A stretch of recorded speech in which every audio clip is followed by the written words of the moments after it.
ஒரு ஊர்ல ஒரு ஆள் இருந்தான். கற்பனையிலேயே காலத்தை கடத்திக்கிட்டு இருந்தான். ஒரு நாள் ஒரு மரத்தடியில உட்காந்துருந்தான். அவனுக்கு பசிக்கிற மாதிரி தெரிஞ்சது. உடனே கற்பனையிலேயே சாப்பிட ஆரம்பிச்சுட்டான். அதாவது எதிரில் இலை போட்டு சாப்பாடு போடப்பட்டிருக்கிறதாகவும் அதை இவன் சாப்பிட்றதாகவும் நினைச்சுக்கிட்டு கையை மட்டும் வாய்க்கும் தரைக்குமா அப்படியும் இப்படியும் கொண்டுகிட்டு போய் பாவனை பண்ணிக்கிட்டே இருக்கிறான். தூரத்துல இருந்து பாக்குறவங்களுக்கு இவன் ஏதோ பலமான விருந்து சாப்பிட்டுட்டு இருக்கிறான் அப்படின்னு தான் தோணும். அது மாதிரியே பண்ணிட்டு இருந்தான். அந்த வழியா ஒரு சன்னியாசி வந்துகிட்டு இருந்தார். இவனை பார்த்தார். என்ன இவன் இப்படி பண்ணிட்டு இருக்கிறானே அப்படின்னு நினைச்சாரு. கொஞ்ச நேரம் அவனையே உத்து பார்த்துக்கிட்டு இருந்தார். இவரை பார்த்ததும் அவன் இன்னமும் சுவாரஸ்யமா சாப்பிட ஆரம்பிச்சுட்டான். அப்பப்பா, என்ன இது, இந்த குழம்பு இவ்வளவு காரமா இருக்கு, என்னுடைய நாக்கே எரிஞ்சு போடும் போல இருக்க அப்படின்னு சொல்லிட்டு பக்கத்துல ஒரு குவளையை எடுத்து தண்ணி குடிக்கிறது மாதிரி பாவனை பண்றான். அப்பாடா, இப்போ கொஞ்சம் பரவாயில்ல அப்படின்னு சொல்லிட்டு குவளையை கீழே வைக்கிறது மாதிரி ஒரு பாவனை பண்றான். சன்னியாசி பார்த்தார். என்னப்பா, சாப்பாட்டுல காரம் அதிகமோ அப்படின்னார். ஆமா சுவாமி, ஞாபக மறதியில் கொஞ்சம் மிளகாய் அதிகமா சேர்த்துக்கிட்டேன் அப்படின்னா. சரி சாப்பிடு அப்படின்னு சொல்லிட்டார். அவன் சாப்பிட்டு முடிக்கிற வரைக்கும் பொறுமையா உட்காந்துருந்தார். அவன் அப்பாடா அப்படின்னு சொல்லிட்டு மறுபடியும் தண்ணி எடுத்து குடிச்சான். எல்லாம் கற்பனையிலேயே. அதுக்கப்புறம் சன்னியாசி பேச ஆரம்பிச்சார். இதை பாருப்பா, உன்னுடைய கற்பனையை நான் மெச்சுறேன். இருந்தாலும் உன் சாப்பாட்டுல ஒரு இனிப்பையும் வச்சிருக்கலாமே, ஏன் மிளகாய அளவுக்கு அதிகமா போட்டுட்டு அவஸ்தைப்படுறேன் அப்படின்னார். அவன் யோசிக்க ஆரம்பிச்சான். அதுக்கப்புறம் இவர் சொன்னார், இதை பாருப்பா, இனிமேல உன்னுடைய கற்பனையும் உயர்ந்ததாக இருக்கட்டும் அப்படின்னு உபதேசம் பண்ணிவிட்டு போனார். எப்பவும் உயர்வை பத்தியே சிந்திக்கணும். உயர்வு கிடைக்கலன்னா கூட அப்படி சிந்திக்கிறத நிறுத்தப்படாது அப்படிங்கிறார் திருவள்ளுவர். உள்ளுவது எல்லாம் உயர் உள்ளல், மற்ற அது தள்ளினும் தள்ளாமை நேர்த்து. ஊக்கம் இல்லாம உலகத்துல வாழ்ந்து பிரயோஜனம் இல்லை. அதனால உயர்வாகவே சிந்திக்கணும். அது நம்மளை ஊக்கப்படுத்தும். இது பெரிய ஒரு வாக்கு. இந்த உலகத்துல கற்பனையிலேயே வாழ்கிற சில கஞ்சர்களும் உண்டு. அதாவது 2 கஞ்சர்கள், 2 பேரும் பக்கத்து பக்கத்து ஊர்ல இருந்தாங்க. பொங்கல் சமயம் ஒரு கஞ்சன் தன்னுடைய மகனை கூப்பிட்டான். இதோ பாருப்பா, பக்கத்து ஊர்ல என்னுடைய நண்பன் ஒருத்தன் இருக்கிறான். அவனுக்கு பொங்கல் பரிசு ஏதாவது கொடுக்கணும். நான் ஒரு 4 ஆட்டுக்குட்டியை தரேன், நீ கொண்டுகிட்டு போய் கொடுத்துட்டு வந்து விடுறியா அப்படின்னு கேட்டான். சரி, நான் புள்ள ஒரு பைய கையில் எடுத்துக்கோன்னா. அவன் எடுத்துக்கிட்டான். இந்த ஆட்டுக்குட்டி பிடிச்சிக்கோ அப்படின்னு சொல்லி ஒவ்வொன்னா போடுறேன் பார் அப்படின்னு சொல்லிட்டு 1 2 3 4 அப்படின்னு எண்ணிக்கிட்டே வெறும் சைகையாலேயே ஆட்டுக்குட்டியை பிடிச்சி போடுறது மாதிரி பாவனை பண்ணிட்டு இருக்கிறான். அவன் பிள்ளையும் அது ரொம்ப அக்கறையா வாங்கிக்கிறது மாதிரி வாங்கிட்டு அந்த பைய தூக்கிட்டு அடுத்த ஊருக்கு போறான். இவன் அங்க போய் சேர்ந்த நேரத்துல அந்த கஞ்சன் ஊர்ல இல்ல, எங்கேயோ வெளியில போயிருக்கிறான். அவனோட புள்ள மட்டும்தான் வீட்டுல இருந்தான். இவன் அவன்கிட்ட, இதை பாரு, எங்க அப்பா உங்க அப்பாவுக்கு ஆட்டுக்குட்டி கொடுத்து அனுப்பியிருக்கிறாரு, குடிச்சுக்கோ அப்படின்னு சொல்லி பாவனையிலேயே ஒவ்வொன்னா எடுத்து அவன்கிட்ட கொடுத்துட்டான். அவனும் வாங்கிட்டான் வாங்கறது மாதிரி. அப்புறம் சொன்னான், சரிப்பா, நானும் பதிலுக்கு ஏதாவது ஒன்னுகிட்ட கொடுக்கணும் இல்லையா, அதனால அந்த பைய புடி, ஒரு 10 எலுமிச்சம்பழம் தரேன், பதிலுக்கு அதை நீ எடுத்துட்டு போ அப்படின்னு சொல்லி கையாலேயே ஒவ்வொன்னா எடுத்து போடுறது மாதிரி பாவனை பண்ணிவிட்டான். அவனும் ரொம்ப நன்றி அப்படின்னு சொல்லிவிட்டு அதை வாங்கிட்டு போயிட்டான். கொஞ்ச நேரம் கழிச்சு வெளியில போயிருந்த அப்பங்காரன் திரும்பி வந்தான். புள்ள சொன்னான், அப்பா, உன்னோட நண்பர் அவருடைய மகன் மூலமா உனக்கு 6 ஆட்டுக்குட்டி கொடுத்து அனுப்பியிருந்தார். நானும் பதிலுக்கு ஒரு 10 எலுமிச்சம்பழம் கொடுத்து அனுப்பியிருக்கிறேன் அப்படின்னா. எப்படிடா கொடுத்தேன்னு கேட்டார் அப்பா. இப்படிதான் கொடுத்தேன்னு சொல்லி சைகையிலேயே காட்டினான். இதை பார்த்ததும் அப்பங்காரனுக்கு பயங்கரமா கோவம் வந்துட்டுது. பலார்னு அரைஞ்சுட்டான் பையனு. ஏன்பா அரைஞ்ச, 10 எலுமிச்சம்பழம் கொடுத்துட்டேனே அப்படிங்கிறதுக்காகவா அப்படின்னு கேட்டான். அது கூட பரவாயில்ல, நீ காட்டுற சைகையை பார்த்தா ஆரஞ்சு பழம் சைஸுக்கு இருக்குதே, அவ்வளவு பெருசா ஏன் கொடுத்த, அதுதான் எனக்கு கோபம் அப்படின்னா.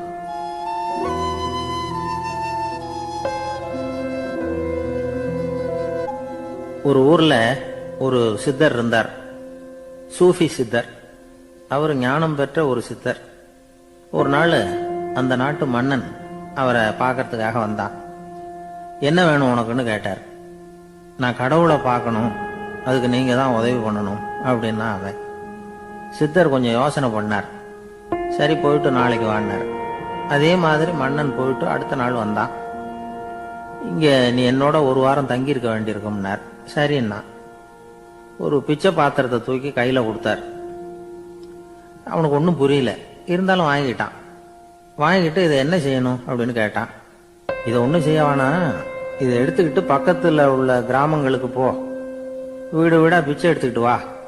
அப்படி வந்த பிறகுதான் உனக்கு சாப்பாடும் ஓய்வும் கிடைக்கும்.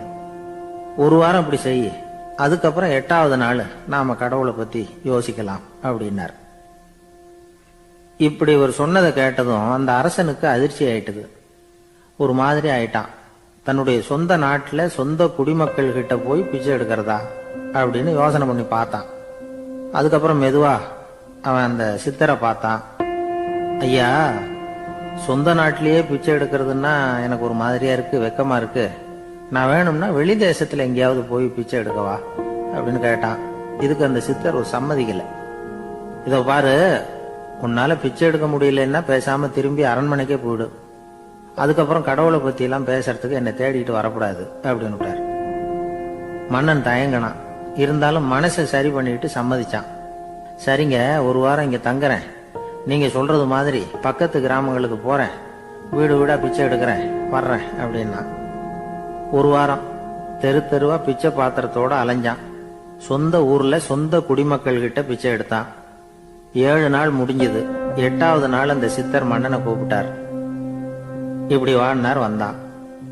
இனிமே நீ கடவுளை பத்தி என்கிட்ட கேட்கலாம்னார். இனிமே கேட்கறதுக்கு ஒண்ணுமே இல்லை சுவாமின்னா இவன். ஒரு வார காலம் பிச்சை எடுத்த பிறகுதான் கடவுளை காண முடியும் அப்படின்னு நான் கனவு கூட காணவில்லைன்னா. அப்படின்னா நீ பிச்சை எடுத்த காலத்துல அப்படி என்னதான் நடந்தது அப்படின்னு கேட்டார் அவரு. சுவாமி, ஒரு வார காலம் பிச்சை எடுத்ததுல என்னுடைய ஆணவம் அழிஞ்சுட்டுது. அது இப்ப இருக்கிற இடமே தெரியல. இப்ப அதை காணவே காணோம். பிச்சைக்காரனா இருந்தப்போ பெற்றதை மன்னனாக இருக்கும் போது பெற முடியாதுங்கிறத புரிஞ்சுக்கிட்டேன் அப்படின்னா மன்னன். அடக்கம் பிறந்தவுடன் தெய்வீக கதவுகள் திறந்து கொள்கின்றன அப்படிங்கிறார் ஓஷோ. நம்மால் ஒருத்தன் ஆணவம் அழியணுங்கிறதுக்காக ஒரு திருவோட்டை எடுத்துக்கிட்டு தெரு தெருவா பிச்சை எடுக்க ஆரம்பிச்சான். என்ன, தெய்வீக கதவுகள் திறந்துதா அப்படின்னு கேட்டார் ஒருத்தர். தெய்வீக கதவு திறக்கிறதுக்கு முன்னாடியே எங்க வீட்டு கதவு சாத்திக்கிட்டுதுன்னா. என்னடா சொல்றேன்னார். இனிமே வீட்டுக்குள்ளேயே வர வேணாம், இதையே தொழிலா வச்சுக்கோ அப்படின்னு எங்க வீட்டுல சொல்லிவிட்டாங்க சார் அப்படின்னா.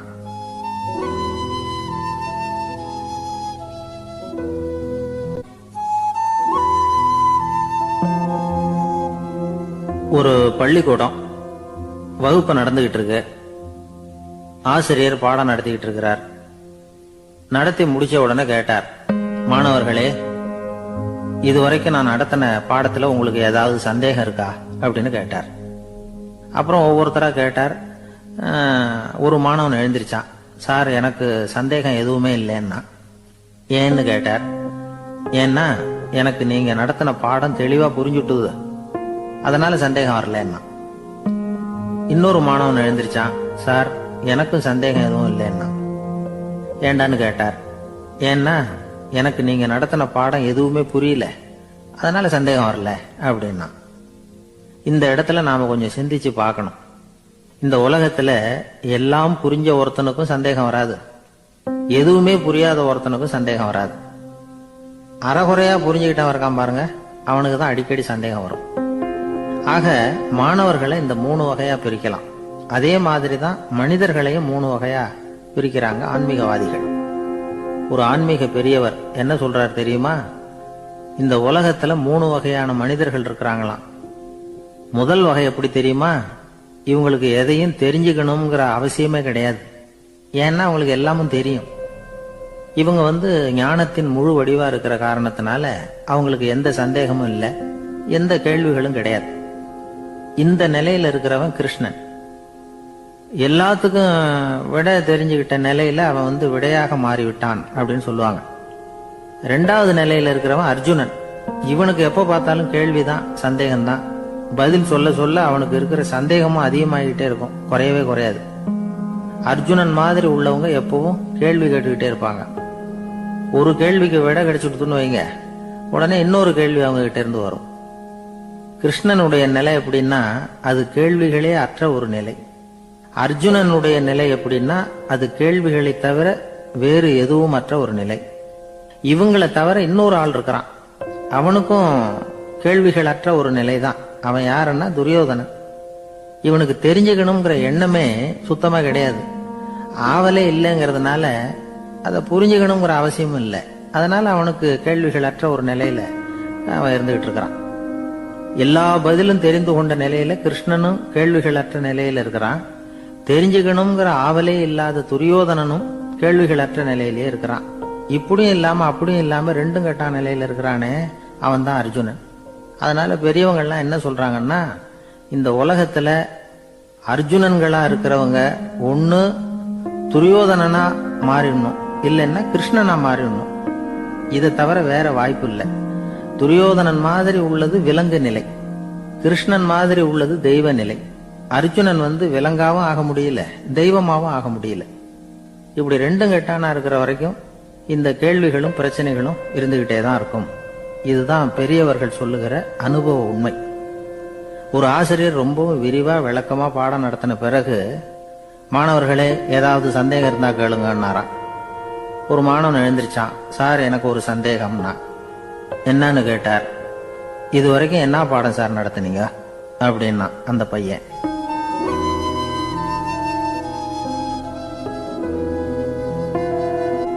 ஒரு ஊர்ல ஒரு மன்னர் இருந்தார்.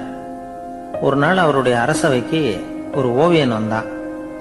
அவன் சீனா தேசத்திலிருந்து வந்தவன், தாவோ சிந்தனையாளன். அவன் அங்க மன்னர் முன்னாடி நிக்கிறான். யாரும் செய்ய முடியாத ஒரு காரியத்தை என்னால செய்ய முடியும்னா. இவன் இப்படி சொன்னதை கேட்டதும் ஏற்கனவே அங்க இருந்த அரசவை ஓவியன் ஒருத்தனுக்கு கோபம் வந்துட்டுது. இதோ பாரு, இப்படி எல்லாம் பேசக்கூடாது, நான் வேணும்னா உன்னுடைய சவாலை ஏத்துக்கிறேன் அப்படின்னா. நாம 2 பேரும் ஓவியம் தீட்டுவோம், அதை பார்த்துட்டு நம்ம 2 பேர்ல யாரு சிறந்த ஓவியன் அப்படிங்கறத மன்னரே தீர்மானம் செய்யட்டும், என்ன சொல்ற அப்படின்னு கேட்டான் அவன். அவனும் சரின்னு ஒத்துக்கிட்டான். போட்டி ஆரம்பமாச்சு. அரசர் அவங்களுக்கு 2 சுவர்களை ஒதுக்கி கொடுத்தார். 6 மாச காலம் அவகாசம் கொடுத்தார். 2 ஓவியர்களும் அவங்கவங்க வேலையை ஆரம்பிச்சாங்க. இரவு பகலா வேலை செய்ய ஆரம்பிச்சுட்டாங்க. 6 மாசம் முடிஞ்சது. அரசர் பார்த்தார். முதல்ல தன்னுடைய அரசவை ஓவியர் தீட்டி இருந்த ஓவியத்தை பார்த்தார். ரொம்ப பிரமாதமா இருந்தது, பாராட்டினார். இதோ பாரு, உன்னுடைய ஓவியம் அற்புதமா இருக்கு, உயிரோட்டம் உள்ளதா இருக்குது, கலையின் உச்சமே இதுதான், இதை விட சிறந்த ஒரு ஓவியத்தை வேற யாராலையும் படைக்க முடியாது அப்படின்னார்.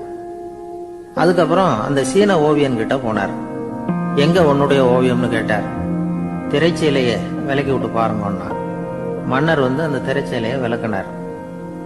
உள்ள ஓவியம் இருக்க வேண்டிய இடம் கண்ணாடி மாதிரி தெரிஞ்சுது.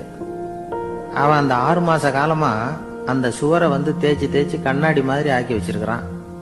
அதுக்கு நேரா எதிர் சுவர்ல அரசவை ஓவியன் தீட்டின ஓவியம் இருக்கு.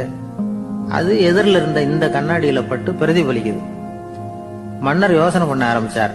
அப்புறம் அந்த சீன ஓவியனை பார்த்து கேட்டார். இதோ பாரு, நீ என்னுடைய ஆளை தோற்கடிச்சுட்ட அப்படிங்கறதுல சந்தேகம் இல்லை, ஆனாலும் எங்களை ஏமாத்தி இருக்கிற, எந்த ஓவியமும் நீ வரையிலையே அப்படின்னார். அரசே, இதுதான் உண்மையான ஓவியம், உயிருள்ள ஓவியம். இது மனோபாவங்களை பிரதிபலிக்கும், மாறுகின்ற காலங்களை அப்படியே காட்டும் அப்படின்னா அந்த சீன ஓவியன். கையால வரைகிற ஓவியங்கள்ல சலனம் இல்லை, கண்ணாடி அப்படி கிடையாது, சக்தியின் ஓட்டம் அதுல எப்பவும் இருந்துகிட்டே இருக்கும். கண்ணாடி மட்டுமே ஜீவன் உள்ள ஓவியமா இருக்க முடியுங்கிறத அந்த சீன ஓவியன் தெரிஞ்சு வச்சிருந்தான். ஏன்னா அவன் ஒரு தாவோ சிந்தனையாளன்.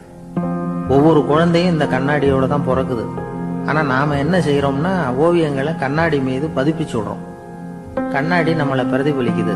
நம்முடைய அழகோ அவலட்சணமோ கண்ணாடியை பாதிக்கிறது இல்லை. ஏன்னா அதுக்கு மனம் கிடையாது. கடந்து போன வினாடியை பத்தி அது சிந்திக்கிறது இல்லை. அடுத்த கணத்தை பத்தின எதிர்பார்ப்பும் அதுகிட்ட கிடையாது. அதுதான் பற்றற்ற நிலை. மனிதனுக்கு தேவைப்படுறது அதுதான். கண்ணாடி கிட்ட இருந்து நாம கற்றுக்கொள்ள வேண்டிய பாடம் இது. வாழ்க்கையில மனிதர்களை நேசிக்கலாம், உலகின் அழகையெல்லாம் பிரதிபலிக்கலாம், ஆனா எதையும் பற்றி கொண்டு விடக்கூடாது அப்படிங்கிறது பெரியவர்கள் அறிவுரை.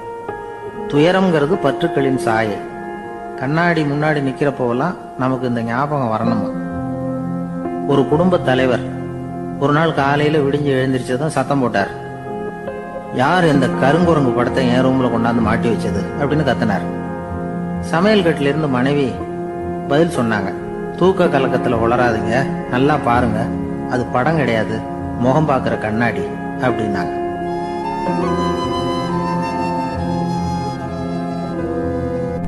ஒரு ஆளு வேகமா நடந்து போய்கிட்டு இருந்தான். அவன் வேகமா நடக்கிறதுக்கு காரணம் வெயில் காலம், காலில் செருப்பு இல்லை, மணல் பாதை, அதுதான் வேகம். காலில் செருப்பும் இல்லாம கையில குடையும் இல்லாம அந்த ஆளு வெயில்ல நடந்து போய்கிட்டு இருக்கிறான். அந்த சமயத்துல இன்னொருத்தன் குதிரை மேல ஏறி அந்த வழியா வந்துகிட்டு இருக்கிறான். அவன் காலில் செருப்பும் இருந்தது, கையில குடையும் இருந்தது. நடந்து போய்கிட்டு இருந்தவன் அந்த குதிரை ஆசாமியை பார்த்து கேட்டான், ஐயா, நீங்களும் குதிரை மேல உட்காந்துக்கிட்டு போய்கிட்டு இருக்கிறீங்க, அப்படி இருக்கிறப்போ உங்களுக்கு அந்த செருப்பு என்னத்துக்கு, அதை எனக்கு கொடுத்து உதவலாமே அப்படின்னா. குதிரை மேல உட்காந்துருந்தவன் யோசனை பண்ணி பார்த்தான், இவன் சொல்றது நியாயம்தானே அப்படின்னு சொல்லி தன்னுடைய செருப்பை கழட்டி அந்த வழிபோக்கனுக்கு கொடுத்துட்டான். ரொம்ப நல்லதுங்க அப்படின்னு சொல்லி இவன் அதை வாங்கி காலில் மாட்டிக்கிட்டான்.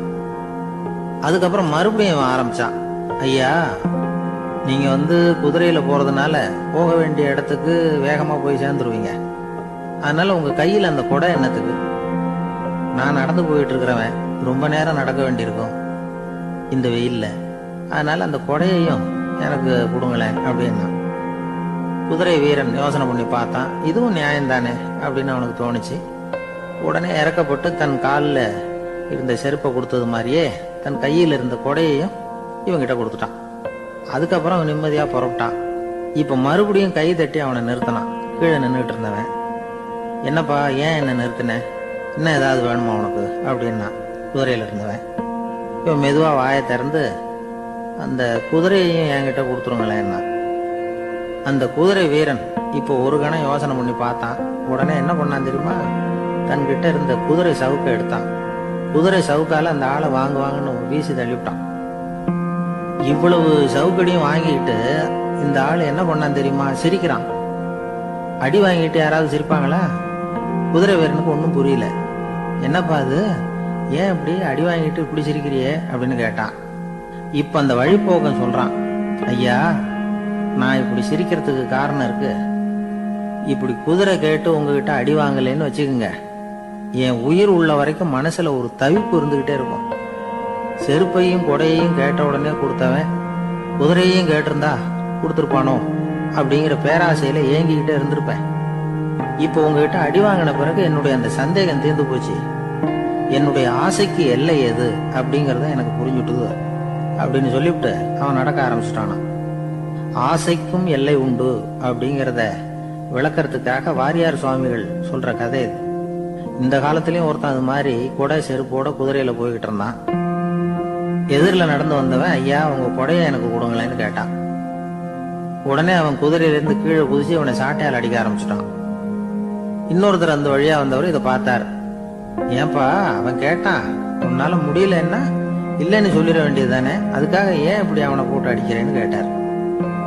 உங்களுக்கு விவரம் புரியாது சார், காலம் ரொம்ப கெட்டு போச்சு, கேட்டதை கொடுத்தேன்னு வச்சுக்கோங்க, இந்த குதிரையே என்னோடது, அவன் திருடிக்கிட்டு போறான் அப்படின்னு என் பேர்ல புகார் கொடுக்க ஆரம்பிச்சிருவான் சார் அப்படின்னா.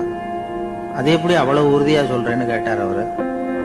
ஏற்கனவே அது மாதிரி ஒருத்தன் பேர்ல புகார் கொடுத்துட்டு தான் இந்த குதிரையை நான் தள்ளிட்டு வந்துகிட்டு இருக்கிறேன் அப்படின்னா. ஒரு காட்டுல ஒரு நரி இருந்தது. ஒரு நாள் காலை நேரம் அது தன்னுடைய இருப்பிடத்துல இருந்து வெளியில வந்தது. கொஞ்சம் தூரம் நடந்து வந்தது. அப்பதான் அது தன்னோட நிழலை கவனிச்சு பார்த்தது. பார்த்தா அது ரொம்ப நீளமா பெருசா இருக்குது. காலை நேரத்துல நிழல் அப்படித்தானே இருக்கும். ஆனா அந்த நரிக்கு அந்த விஷயம் தெரியல. தன்னுடைய நீண்ட பெரிய நிழலை பார்த்து ஆச்சரியப்பட்டது.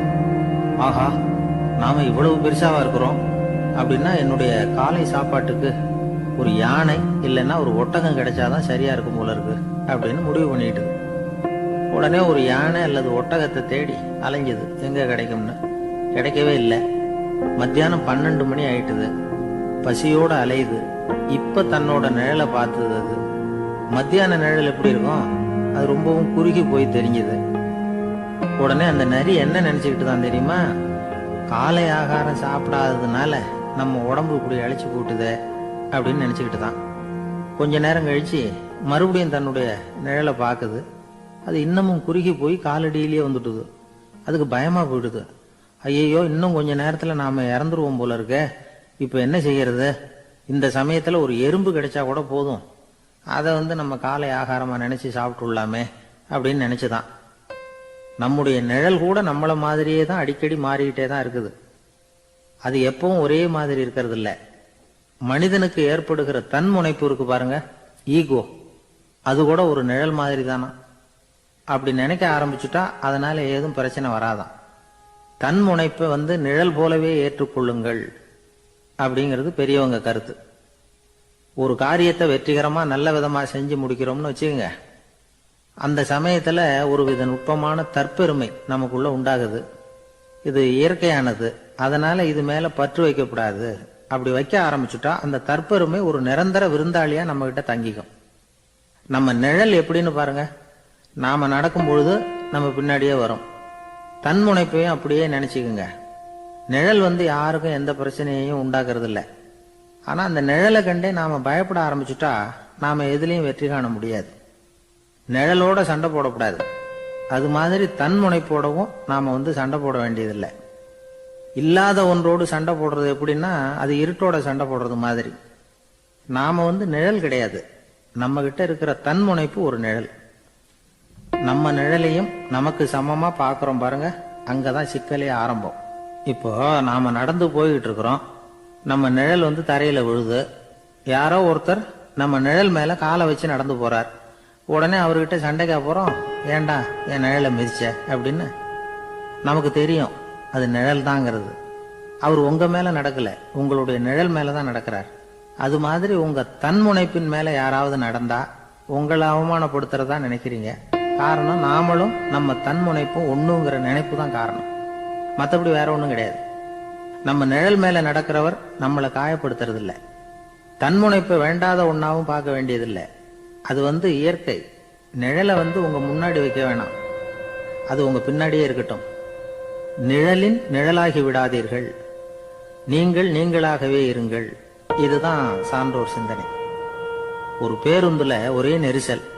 ஒருத்தர் பக்கத்துல நின்றுகிட்டு இருந்தவர்கிட்ட ரொம்ப பணிவா விசாரிச்சார், ஏன் சார் நீங்க ஏதாவது பெரிய உத்தியோகத்துல இருக்கிறீங்களா அப்படின்னார்.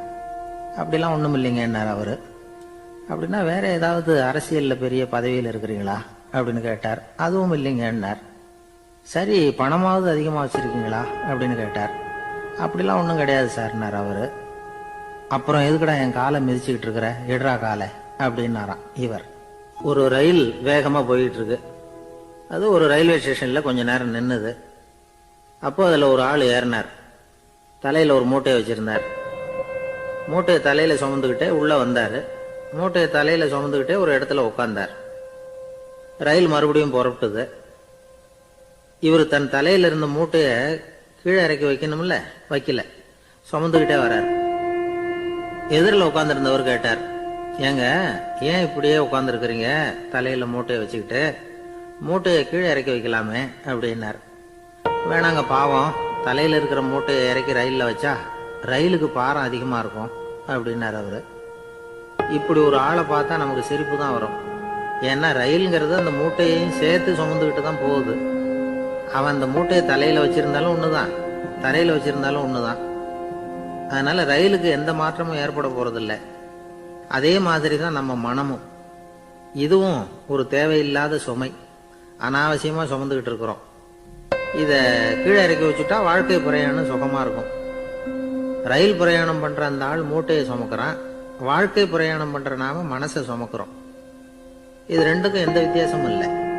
மனசை கீழே இறக்கி வச்சுட்டா பாரம் இல்லாமல் வாழலாம், பறவைகள் மாதிரி பறக்கலாம், குழந்தைகள் மாதிரி கள்ளங்கபடம் இல்லாம வாழலாம்.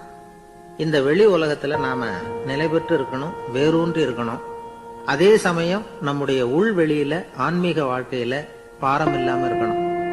அப்போ பறக்கணும், நதியை போல ஓடணும், மிதக்கணும். பயணம் சுகமா இருக்கும், களைப்பு தெரியாது, கவலை தெரியாது. ஒரு சீடன் போதி தர்மரை நாடி வந்தான். குருவே, நீங்கள் என்ன வெறுமையாக இருக்க சொன்னீங்க, நான் இப்ப மறுபடியும் வெறுமையானவன் ஆகிட்டேன், அதனால இப்ப என்ன செய்ய சொல்றீங்க என்ன அப்படின்னு சொல்லி நின்னான். உடனே அந்த குரு பக்கத்துல இருந்த ஒரு குச்சியை எடுத்து அவன் தலையில அடிச்சு, போய் அந்த வெற்றுத்தன்மையையும் வீசி எறிந்து விட்டு வா அப்படின்னார். நான் இப்போ காலியா இருக்கிறேன்னு ஒருத்தன் சொல்றான்னு வச்சுங்க, அது உண்மை இல்லை. ஏன்னா இன்னமும் அதுல நான்கிற எண்ணம் இருக்குது. எந்த சிந்தனையும் இல்லாம இருக்கிறது கடினம்தான். ஆனாலும் மனிதன் அதுல உள்ள நுட்பத்தை புரிஞ்சுக்கிட்டான்னா இவ்வளவு தூரம் தூக்கி சுமந்துக்கிட்டு வந்த அந்த மனதின் முட்டாள்தனத்தை அவனே பார்த்துட்டு சிரிப்பான். இதுதான் பெரியவங்க சொல்லியிருக்கிற ஆலோசனை. நம்மால் ஒருத்தன் தலையில ஒரு பெரிய மூங்கில் கூடையோட ரயில்ல உட்கார்ந்தான். கூடை தலையில இருந்தது, கீழே இறக்கி வைக்கல. எதிரில் இருந்தவர் கேட்டார், ஏங்க எதுக்காக அதை அனாவசியமா சுமந்துகிட்டே இருக்கீங்க, கீழே இறக்கி வைங்களேன்னார். இல்லைங்க, நான் வீட்டை விட்டு புறப்படும் பொழுதே என் பையன் சொல்லிவிட்டான் கூடைய தலையை விட்டு இறக்கப்படாதுன்னு அப்படின்னார். அவன் சின்ன பையன், விவரம் இல்லாம சொல்லியிருப்பான். இப்ப என்ன நேரில் வந்தா பாத்துக்கிட்டு இருக்கிறான், நீங்க இறக்கி வைங்கன்னார் அவர். அவன் நேரில் பாத்துக்கிட்டு இல்ல, இருந்தாலும் நான் இந்த கூடையை கீழே இறக்கி வச்சா அது அவனுக்கு தெரிஞ்சிரும் அப்படின்னாரு இவர். அது எப்படின்னாரு அவர். அவன் தனக்கு டிக்கெட் வாங்க வேணாம்னு சொல்லி இப்ப இந்த கூடைக்குள்ளதான் உட்கார்ந்துருக்கிறான் அப்படின்னார் இவர். ஒரு ஊர்ல ஒரு மன்னர் இருந்தார். அழகான அரண்மனையில அவர் இருந்தார். அந்த அரண்மனையை விட அழகா ஒரு மாளிகையை அந்த ஊர்லயே வேற ஒருத்தன் கட்டியிருந்தான். அப்படி கட்டி முடிச்சதுல அவனுக்கு ரொம்ப பெருமை. எத்தனையோ செல்வந்தர்கள்லாம் பார்த்துட்டு, இந்த மாளிகையை விலைக்கு கொடுத்துடுறியா, எவ்வளவு விலை சொன்னாலும் சரி நாங்க வாங்கிக்கிறதுக்கு தயாரா இருக்கோம் அப்படின்னு சொல்லி கேட்டு பார்த்துட்டாங்க. நான் இதை விற்கிறதுக்கு தயாரா இல்ல அப்படின்னு சொல்லிவிட்டான். அவ்வளவு சிறப்பா கலை அம்சத்தோடு அதை கட்டி முடிச்சிருக்கிறான். அதுவே ஒரு பெரிய அரண்மனை மாதிரி இருந்ததுன்னா பாத்துங்களேன். சுற்றிலும் அழகான பூந்தோட்டம். ஒரு நாள் அவன் எங்கேயோ வெளியூர் போயிட்டு திரும்பி வந்துகிட்டு இருக்கிறான். அப்போ அந்த மாளிகை தீப்பெட்டி எரிஞ்சுக்கிட்டு இருக்கு. பதறி போட்டான். விலைக்கு கேட்டவங்க யாராவது இதை செஞ்சிருக்கணும், இல்லைன்னா மன்னரே செய்த சதியோ என்னவோ, இப்படிலாம் அவனுக்கு சந்தேகம். ஒரு மூலையில உட்காந்து அழ ஆரம்பிச்சுட்டான். அந்த சமயத்துல அவனுடைய மகன் அங்க ஓடி வந்தான். அப்பா அழாதீங்க, இதை நான் நேத்து ராத்திரியே நம்ம ஊர் மன்னருக்கு வித்துட்டேன். இதை கட்டி முடிக்க நமக்கு எவ்வளவு செலவாச்சோ அதை போல 3 மடங்கு விலைக்கு வித்துட்டேன், கவலைப்படாதீங்க. இதை விட அழகான மாளிகையை நாம புதுசா கட்டிக்கலாம்னா. இதை கேட்டதும் அழுதுகிட்டு இருந்தவன் அழுகையை நிறுத்தினான், சிரிக்க ஆரம்பிச்சுட்டான். இதே இடத்த நான் மன்னர்கிட்ட இருந்து விலைக்கு வாங்குவேன், இதை விட அழகான மாளிகையை கட்டுவேன் அப்படின்னு சுத்தி நின்ன எல்லார்கிட்டையும் சொல்லிக்கிட்டு இருந்தான். இந்த சமயத்துல அவனோட இளைய மகன் ஓடி வந்தான். அப்பா, அண்ணன் சொன்னதெல்லாம் சரிதான், மன்னர்கிட்ட விலை பேசினதெல்லாம் உண்மைதான். ஆனா வித்தது பேச்சு அளவுல தான். இனிமேதான் பத்திரம் வாங்கணும், எழுதணும், நீங்க கையெழுத்து போடணும், பதிவு பண்ணணும், மன்னர்கிட்ட பணம் வாங்கணும். அதுக்காகத்தான் உங்களை எதிர்பார்த்துக்கிட்டு இருந்தோம். அதுக்குள்ள இப்படி ஆயிட்டுதுன்னா. இப்ப சிரிச்சுக்கிட்டு இருந்தாவன் சிரிப்பை நிறுத்தினான். மறுபடியும் குழந்தை மாதிரி அழ ஆரம்பிச்சுட்டான். இது ஒரு சம்பவம். இதுல இருந்து என்ன தெரியுது? அந்த அழகான மாளிகை தன்னுடையது அப்படின்னு நினைக்கும் பொழுது அவனுக்கு அழுகை வந்தது. அது தன்னுடையது இல்லை அப்படின்னு நினைக்கிற போது சிரிப்பு வந்தது. மறுபடியும் அது தன்னுடையதுதான் அப்படிங்கிற உணர்வு வரும்பொழுது அழுகை. எது எதிலிருந்து நீ நீங்கி இருக்கிறாயோ அது அதிலிருந்து உனக்கு துன்பம் இல்லை அப்படிங்கிறார் திருவள்ளுவர். இந்த உடம்பு என்னுடையதில்லை அப்படிங்கிற உணர்வு வந்துட்டா அது ஒரு பெரிய நிலை. அந்த நிலை வரணும். எல்லாத்தையும் பயன்படுத்திக்கலாம், ஆனா பற்றுல விழுந்துடக்கூடாது. உலகத்தில் இருங்கள், ஆனால் உலகத்தவராக இருக்காதீர்கள். உலகிற்குள் இருங்கள், உலகம் உங்களுக்குள் வந்துவிட அனுமதிக்காதீர்கள். விலகி இருங்கள், விழித்திருங்கள், மௌனமாய் பார்த்திருங்கள் அப்படிங்கிறது சான்றோர் கருத்து. செய்ய வேண்டிய கடமையிலிருந்து விலகி இருக்கிறவர்கள் நம்ம கிட்ட நிறைய பேர் உண்டு. அப்படிப்பட்ட ஒருத்தர் டாக்டர் கிட்ட போனார். டாக்டர், நான் ஒரு கவர்மெண்ட் ஆபீஸ்ல வேலை பார்க்கிறேன், எனக்கு ஒரே அசதியா இருக்கு, என்னை சோதிச்சு பாருங்க, ஆலோசனை சொல்லுங்க ஏதாவதுன்னார். டாக்டர் அவரை பரிசோதனை பண்ணி பார்த்துட்டு சொன்னார், இதோ பாரு, உனக்கு இப்போ தேவைப்படுறது முழு ஓய்வு. நீ எவ்வளவு சீக்கிரமா ஆபீஸுக்கு போறியோ அவ்வளவுக்கு உனக்கு நல்லது அப்படின்னாராம்.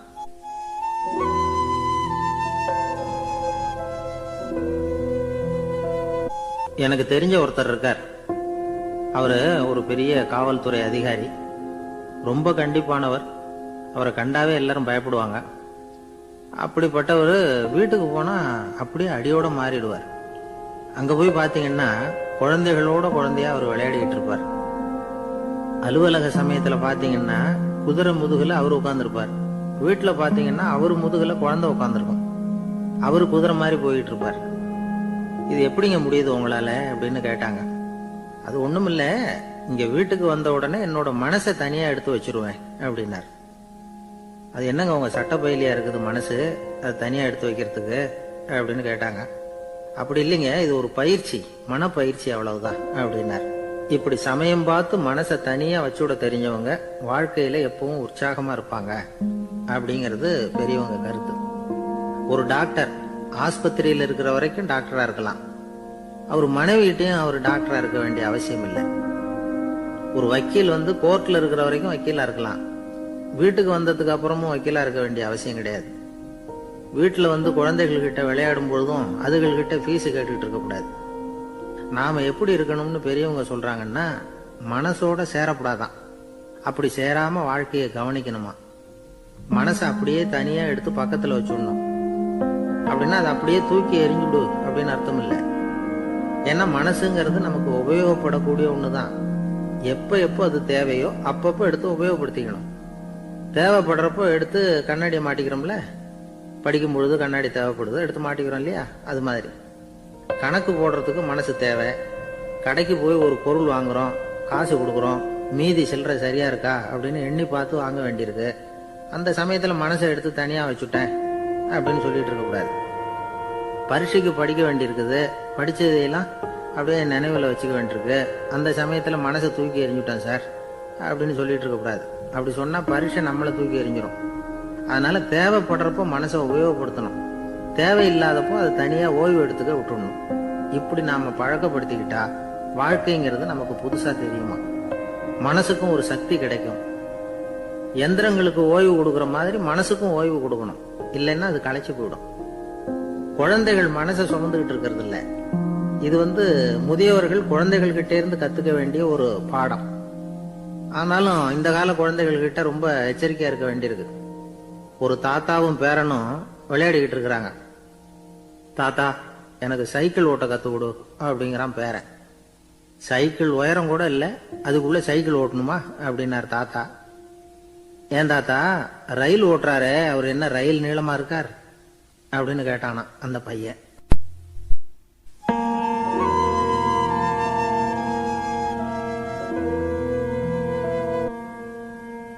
ஒரு நல்ல நகைச்சுவை எப்படி இருக்கணும், இதுக்கு ஒவ்வொருத்தர் ஒவ்வொரு மாதிரியான விளக்கத்தை கொடுத்திருக்கிறாங்க. ஆனா கலைவாணர் NS கிருஷ்ணன் கொடுக்கிற விளக்கம் என்ன தெரியுமா? நகைச்சுவைங்கிறது அடுத்தவங்களுக்கு துன்பம் கொடுக்காம இருக்கணும், அடுத்தவங்க மனசை புண்படுத்தக்கூடாது, அதுதான் சிறந்த நகைச்சுவை அப்படிங்கிறார். அதுக்கு அவர் உதாரணமும் கொடுக்கிறார். ஒரு ஏரி ஓரமா 2 பசங்க நடந்து போயிட்டு இருக்கிறாங்க. அதுல ஒருத்தன் பணக்கார வீட்டு பையன், இன்னொருத்தன் ஏழை. இவங்க 2 பேரும் போயிட்டு இருக்கிறாங்க. வழியில ஒரு இடத்துல ஒரு ஜோடி செருப்பு இவங்க கண்ணுல படுது. ஒரு விவசாயி அந்த செருப்பை அங்க விட்டுட்டு பக்கத்துல இருந்த ஏரியில கை காலை கழுவிட்டு இருக்கிறார். உடனே அந்த பணக்கார பையனுக்கு ஒரு ஐடியா. அவன் சொன்னானா, டேய், இப்போ ஒரு வேடிக்கை செய்யலாம், அந்த செருப்பு 2ஐயும் தூக்கி எட்டத்துல வீசி எரிஞ்சிருவோம். அந்த ஆள் பார்த்துட்டு செருப்பை தேடி அல்லாடுவான், அங்கேயும் இங்கேயும் ஓடுவான், திரு திருன்னு முழிப்பான். அதை பார்த்து நாம ரசிக்கலாம், நல்ல தமாஷா இருக்கும் அப்படின்னு இருக்கான். இப்படி சொல்லிவிட்டு அந்த செருப்புகளை தூக்கத்துக்கு போனானா. கொஞ்சம் பொறு அப்படின்னானா அந்த ஏழை பையன். ஏன்னு கேட்டிருக்கான் அவன். இப்போ அந்த ஏழை பையன் சொன்னானா, நீ சொல்றது ஒன்றும் வேடிக்கை கிடையாது, உன்னோட செருப்பு தொலைஞ்சா உன் அப்பா உடனே உனக்கு வேற செருப்பு வாங்கி கொடுத்துருவார். ஆனா அந்த ஆளுக்கு இந்த செருப்பு தொலைஞ்சதுன்னா வேற புதுசா வாங்கறதுக்கு வாயையும் வயத்தையும் கட்டி பணத்தை சேர்க்க வேண்டியிருக்கும். அதனால நான் ஒரு வேடிக்கை சொல்றேன், அது மாதிரி செய், அது இன்னமும் தமாஷா இருக்கும் அப்படின்னானா. எப்படி அது சொல்லுன்னு இருக்கான் அவன். செருப்பு 2ம் அது இருக்கிற இடத்துலயே இருக்கட்டும், உன் சட்ட பையிலிருந்து ஒரே ஒரு ₹1 நாணயத்தை எடு, அதை அந்த செருப்பு மேல அதோட குதிகால் பகுதியில வச்சுட்டு நாம 2 பேரும் அந்த மரத்துக்கு பின்னாடி ஓடி போய் மறைஞ்சு நின்னுக்குவோம், அப்புறம் பாரு வேடிக்கை அப்படின்னா. அதே மாதிரி ₹1 காசு செருப்பு மேல வச்சுட்டு இவங்க 2 பேரும் மறைஞ்சு நின்னுக்கிட்டாங்க. கொஞ்ச நேரத்துல அந்த விவசாயி வந்தார். காலில் உள்ள மண்ணை தட்டிவிட்டு செருப்பை மாட்டுறதுக்காக போனார். அங்கிருந்த காசு கண்ணுல போட்டுட்டுது. அவருக்கு ஆச்சரியமா போச்சு. அதை கையில எடுத்து பாக்குறார், 4 பக்கமும் திரும்பி திரும்பி பாக்குறார், யார் இதை வச்சிருப்பான்னு. கடைசியில ஆகாயத்தை பாக்குறார்.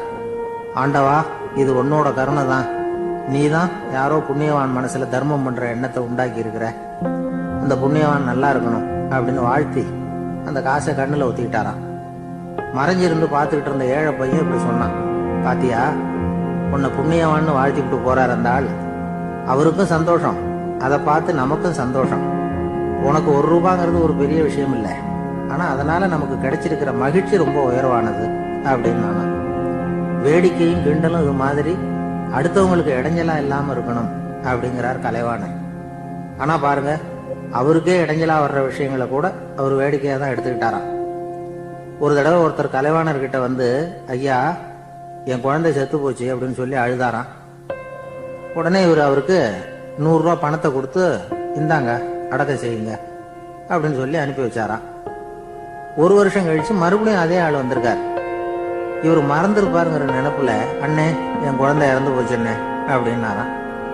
இவர் மறுபடியும் 100 ரூபாய் கொடுத்து ஆறுதல் சொல்லி அனுப்பி வச்சாராம். 7-8 மாசம் கழிச்சு மறுபடியும் அதே ஆள் வந்திருக்கார். அவர் வாயை திறக்கிறதுக்கு முன்னாடியே இவர் 100 ரூபாய் அவர் கையில வச்சு, போன 2 தடவை தான் குழந்தை செத்து போச்சு, இந்த தடவையாவது அதை சாகாம காப்பாத்தி விடு அப்படின்னு சொல்லி அனுப்பி வச்சாராம். அதுக்கப்புறம் அந்த ஆள் வர்றதே இல்லையா. ஒரு ஊர்ல ஒரு ஆள் இருந்தான், தையல் கடை வச்சிருந்தான். அவன்கிட்ட ஒருத்தன் ஒரு சட்டை துணி எடுத்து கொடுத்து தைக்க சொல்லியிருந்தான். வர்ற சனிக்கிழமை வா, வந்து வாங்கிட்டு போ அப்படின்னு அவன் சொல்லியிருந்தான். அதே மாதிரி அவன் வந்தான். அவன் தச்சு வச்சிருந்த சட்டையை கொடுத்தான். இவன் வாங்கி அங்கேயே போட்டு பார்த்தான். கை நீளம் ஒண்ணுக்கு ஒண்ணு வித்தியாசமா இருந்தது. வலது கை இடது பக்கத்தை விட நீளம் குறைச்சலா இருந்தது. இவன் முணுமுணுக்க ஆரம்பிச்சிட்டான், என்ன இது இப்படி தச்சு விட்டியே அப்படின்னு. இதுக்கு அவன் சொன்னான், ஐயய்ய இதுக்காகவா சங்கடப்படுறீங்க, வலது கையை மட்டும் கொஞ்சம் உள்ள இழுத்தாப்புல வச்சுக்கிட்டீங்கன்னா சரியா போடும், மற்றபடி அந்த சட்டையில உள்ள கலை அம்சத்தை கவனிங்க, எவ்வளவு அற்புதமா தைச்சிருக்கேன் பாருங்க, ஒரு சின்ன குறைய பொருட்படுத்தாதீங்க, நான் சொன்னது மாதிரி கையை கொஞ்சம் உள்ள இழுத்து வச்சுக்கிட்டு நீங்க பாட்டுக்கு நடந்து போங்க, ஜோரா இருக்கும் அப்படின்னா. அவனும் யோசனை பண்ணி பார்த்தான். சரியான யோசனையா தான் தோணுச்சு. கொஞ்சம் முயற்சி பண்ணி வலது கையை உள்ள இழுத்து சட்டை சரியா இருக்கிறது மாதிரி பண்ணிட்டான். இப்போ மறுபடியும் ஒரு பிரச்சனை. வலது கையை உள்ள இழுத்த மாதிரி வச்சுக்கிட்டதும் முதுகு பக்கம் கொஞ்சம் துணி தளர்ந்து தொங்குறது மாதிரி ஆயிட்டுது. என்ன இது முதுகு பக்கம் துணி குவிஞ்சுட்டுதே, அப்படியே தொங்குறது மாதிரி இருக்க அப்படின்னு அவன் மறுபடியும் ஆரம்பிச்சான்.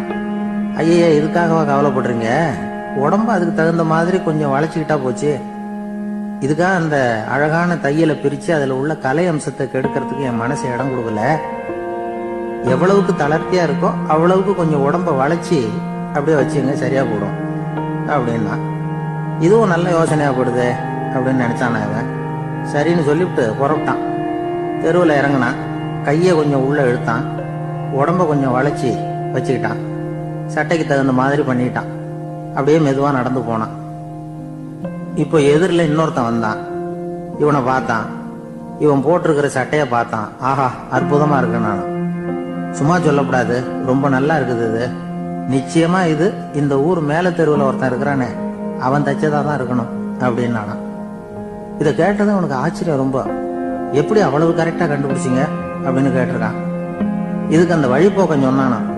அவன் ரொம்ப கெட்டிக்காரன், உங்களை மாதிரி உடம்பும் கையும் வளைஞ்சு போன ஒரு ஆளுக்கு அவனை தவிர வேற யாராலையும் இவ்வளவு பொருத்தமான சட்டையை தைக்க முடியாது அப்படின்னாங்க. பாருங்க, அவனுக்காக இவன் அனுசரிக்க போய் இவனோட நிலைமை எப்படி ஆயிட்டு பாருங்க. இதே மாதிரிதான் சில சடங்குகளும் சம்பிரதாயங்களும் நம்மளை கோமாளி ஆக்கி விட்டுரும். எதுவா இருந்தாலும் அதுல அறிவுபூர்வமான அணுகுமுறை அவசியம்.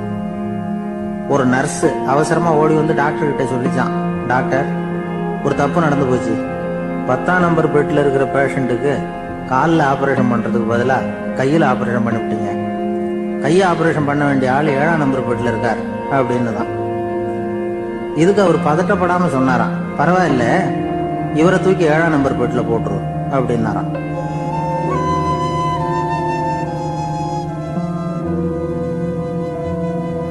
ஒரு ஆள் இருந்தார். அவரு தன்னை ஒரு குருன்னு சொல்லிக்கிட்டார். மௌன குரு, வாயை திறக்கிறது இல்ல. அவருக்கு 2 சீடர்கள் உண்டு. இவங்க தான் வர்றவங்க கிட்ட பேசுவாங்க, விளக்கம் கொடுப்பாங்க. ஒரு நாள் இந்த சீடர்கள் 2 பேரும் எங்கேயோ வெளியில போயிட்டாங்க. அந்த நேரம் பார்த்து ஒருத்தர் அங்க வந்தார். குரு கிட்ட போனார். குருவே, புத்தர்னா என்ன அப்படின்னு கேட்டார். குருவுக்கு ஒன்னும் புரியல. அவர் உண்மையான குருவா இருந்தாவில புரியும். திருன்னு முழிக்க ஆரம்பிச்சார். இந்த நேரம் பார்த்து இந்த சீடர்களும் எங்கேயோ போயிட்டாங்களே, என்ன பண்றது, உதவிக்கு யாராவது கிடைக்க மாட்டாங்களா அப்படின்னு அப்படி சுற்றும் முற்றும் பார்த்தார். வந்தவர் இதை கவனிச்சார். ஏதோ புரிஞ்சுக்கிட்ட மாதிரி அடுத்த கேள்வியை கேட்டார். தர்மம்னா என்ன சுவாமி அப்படின்னார். குருவுக்கு ரொம்ப சங்கடமா போச்சு. நம்ம நிலைமை இப்படி ஆயிட்டுதே, இக்கட்டில் விட்டுட்டு போயிட்டாங்களே, எங்கேயோ இப்படி மாட்டிக்கிட்டோமே அப்படின்னு சொல்லி விட்டத்தை பார்த்தாராம். அப்புறம் குனிஞ்சு தரைய பார்த்தார். அப்படியே உட்காந்துட்டார். வந்தவர் உடனே அடுத்த கேள்விக்கு போயிட்டாராம். தியானம்னா என்ன சுவாமின்னாராம். பாவம் என்ன பண்ணுவார் அந்த குரு, பேசாம கண்ணை கெட்டியா மூடிக்கிட்டார். இது ஏதடா வம்பா போச்சுன்னு. இவர் இப்படி பண்ணா கூட வந்தவர் சளைக்கல. இன்னொரு கேள்வியும் கேட்டார். ஆசீர்வாதம்னா என்னன்னாராம். இவர் பார்த்தார், இப்படியே போனா இவர் கேள்வி கேட்கறத நிறுத்த மாட்டார்னு நினைச்சுக்கிட்டு எனக்கு ஒண்ணுமே தெரியாதுங்கிற பாவனையில 2 கையையும் விரிச்சு காட்டினாராம். வந்தவர் முகத்துல மகிழ்ச்சி, மன நிறைவு, ஏதோ எல்லாம் புரிஞ்சுக்கிட்ட ஒரு மாதிரி அங்கிருந்து புறப்பட்டு போனார். வழியில அந்த குருவோட சீடர்கள் 2 பேரையும் சந்திச்சார். உங்க குருவை நாங்க பார்த்துட்டு வரோம் அப்படின்னாராம். இவரு என்ன நடந்ததுன்னு கேட்டிருக்காங்க அவங்க. இவர் விவரமா சொன்னாராம். உங்க குரு எப்பேற்பட்ட ஞானி தெரியுமா? புத்தர்னா என்னன்னு கேட்டேன். அதுக்கு அவர் அப்படியும் இப்படியும் பார்த்தார். அதுக்கு என்ன அர்த்தம் தெரியுமா? மக்கள் புத்தரை அங்கேயும் இங்கேயும் தேடுறாங்க, உண்மையில அவர் அங்கேயும் இங்கேயும் தேடி கண்டுபிடிக்க முடியாது அப்படிங்கறத ஒரு செய்கை மூலமா உணர்த்தினார். அதுக்கப்புறம் தர்மம்னா என்னன்னு கேட்டேன். ஒரு மேலையும் கீழையும் பார்த்து தர்மம் சமமானது, அதுல உயர்வு தாழ்வு இல்லை அப்படிங்கறத உணர்த்தினார். அதுக்கப்புறம் தியானம்னா என்னன்னு கேட்டேன். கண்ணை மூடிக்கிட்டார். கண்ணை மூடி காணும் அற்புதம் அதுங்கிறத புரிஞ்சுக்கிட்டேன். கடைசியா ஆசீர்வதிக்கப்படுறது பத்தி கேட்டேன். கைகளை நீட்டி உதவுறது தான் அது அப்படிங்கறத 2 கையையும் விரிச்சு உணர்த்தினார். எவ்வளவு பெரிய மகான் அவரு அப்படின்னு சொல்லிவிட்டு அவர் பாட்டுக்கு போயிட்டார். சீடர்கள் அதுக்கப்புறம் மெதுவா குரு கிட்ட வந்து சேர்ந்தாங்களாம். அவங்கள பார்த்ததும் குருவுக்கு கோபம் வந்துட்டுது. அடே பாவிகளா, எங்கடா போய் தொலைஞ்சிங்க? நான் ஒரு ஆளுகிட்ட மாட்டிக்கிட்டு என்ன பாடுபட்டிருக்கேன் தெரியுமா அப்படின்னாராம். இது மாதிரி தான் நாம சாதாரண மனிதர்களின் புற வேடங்கள்ல மயங்கி போயிடுறோம். அவங்க பேச்சு, செய்கை, பார்வை, இதுல எல்லாம் ஏதோ பெரிய தத்துவம் இருக்கிறதாக நினைச்சுக்கிறோம். உண்மையிலேயே அந்த தத்துவங்கள் யாருக்கு சொந்தம்? அவங்களுக்கு இல்ல, நமக்கு தான் சொந்தம். நாம தானே அதை கற்பிச்சுக்கிட்டோம். நம்மை நாம அடையாளம் கண்டுக்கிறது இல்ல, நாம யாருங்கிறது நமக்கு புரியறது இல்ல. அதுதான் இன்னைக்கு நடக்கிறது. அதனாலதான் அடுத்தவங்களை தேடி ஓடிட்டு இருக்கிறோம். சில வீடுகளில் கூட இது மாதிரி சைகைகள் உண்டு. சில குடும்ப தலைவர்கள் தினமும் காலையில கண்ணை கெட்டியா மூடிட்டு கை 2ஐயும் சுத்தமா விரிச்சு வச்சுட்டு உட்காந்து தியானம் பண்றது வழக்கம். எதுக்காக அப்படி பண்றீங்கன்னு ஒருத்தரை பார்த்து கேட்டேன். இந்த மாசம் வாங்கின சம்பளம் பூரா தீர்ந்து போச்சு, இனிமே என் கையில சுத்தமா ஒண்ணும் இல்லை, புதுசா எதுவும் செலவு வச்சுடாத அப்படிங்கறத அப்படி உள்ளங்கை 2ஐயும் விரிச்சு காட்டி அவங்களுக்கு உணர்த்துறேன், அவ்வளவுதான் அப்படின்னார்.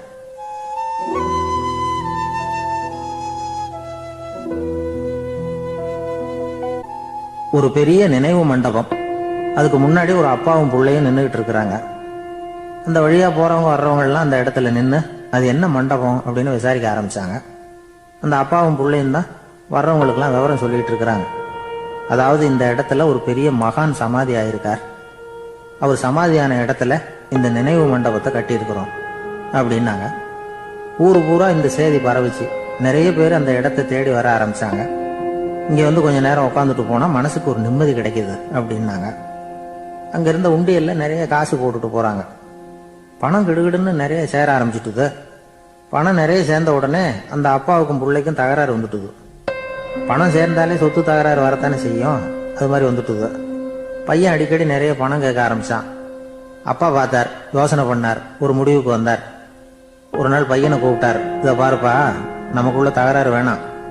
அப்பாவும் பிள்ளையும் இப்படி சண்டை போட்டுக்கிட்டா பாக்குறவங்க தப்பா நினைப்பாங்க. அதனால நமக்குள்ள சமரசமா இதை தீர்த்துக்குவோம், என்ன சொல்ற அப்படின்னார் அப்பா. சரி நான் பையன். உடனே அந்த அப்பா என்ன பண்ணார் தெரியுமா? மகன் கிட்ட கொஞ்சம் பணத்தை கொடுத்தார். தன்கிட்ட இருந்த ஒரு கழுதையையும் கொடுத்தார். இதை வச்சு நீ பொழைச்சிக்கோ அப்படின்னு சொல்லி அனுப்பி வச்சுட்டார். மகன் அந்த கழுதையை இழுத்துக்கிட்டு அடுத்த ஊருக்கு போனான். வழியிலேயே அந்த கழுதை செத்து போச்சு. உடனே என்ன பண்ணலாம்னு யோசனை பண்ணான். ஒரு ஐடியா வந்தது. அந்த கழுதைய ஒரு சாலை ஓரமா புதைச்சான். கையில் இருந்த பணத்தை வச்சு அந்த இடத்துல ஒரு கல் மண்டபம் கட்டினான். அந்த வழியா 2 பேர் வந்தாங்க. இது என்ன மண்டபம்னு விசாரிச்சாங்க. இந்த இடத்துல ஒரு பெரிய மகான் சமாதி ஆயிருக்கிறார் அப்படின்னா. இந்த செய்தி ஊர் பூரா பரவ ஆரம்பிச்சுட்டுது. நிறைய பேர் வந்து போக ஆரம்பிச்சாங்க. இங்க வந்தா மனசுக்கு ஒரு பெரிய நிம்மதி கிடைக்குது அப்படின்னு வேற சொல்ல ஆரம்பிச்சாங்க. வர வர கூட்டம் அதிகமா வர ஆரம்பிச்சுட்டுது. உண்டியல்ல பணம் நிறைய சேர்ந்துட்டுது. நகையெல்லாம் கூட கழட்டி காணிக்கையா போட ஆரம்பிச்சுட்டாங்க.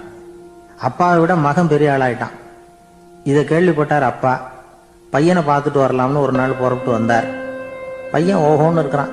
பங்களா, காரு எல்லாம் வந்துட்டுது. எப்படிடா இந்த அளவுக்கு ஆனே அப்படின்னு விசாரிச்சார்.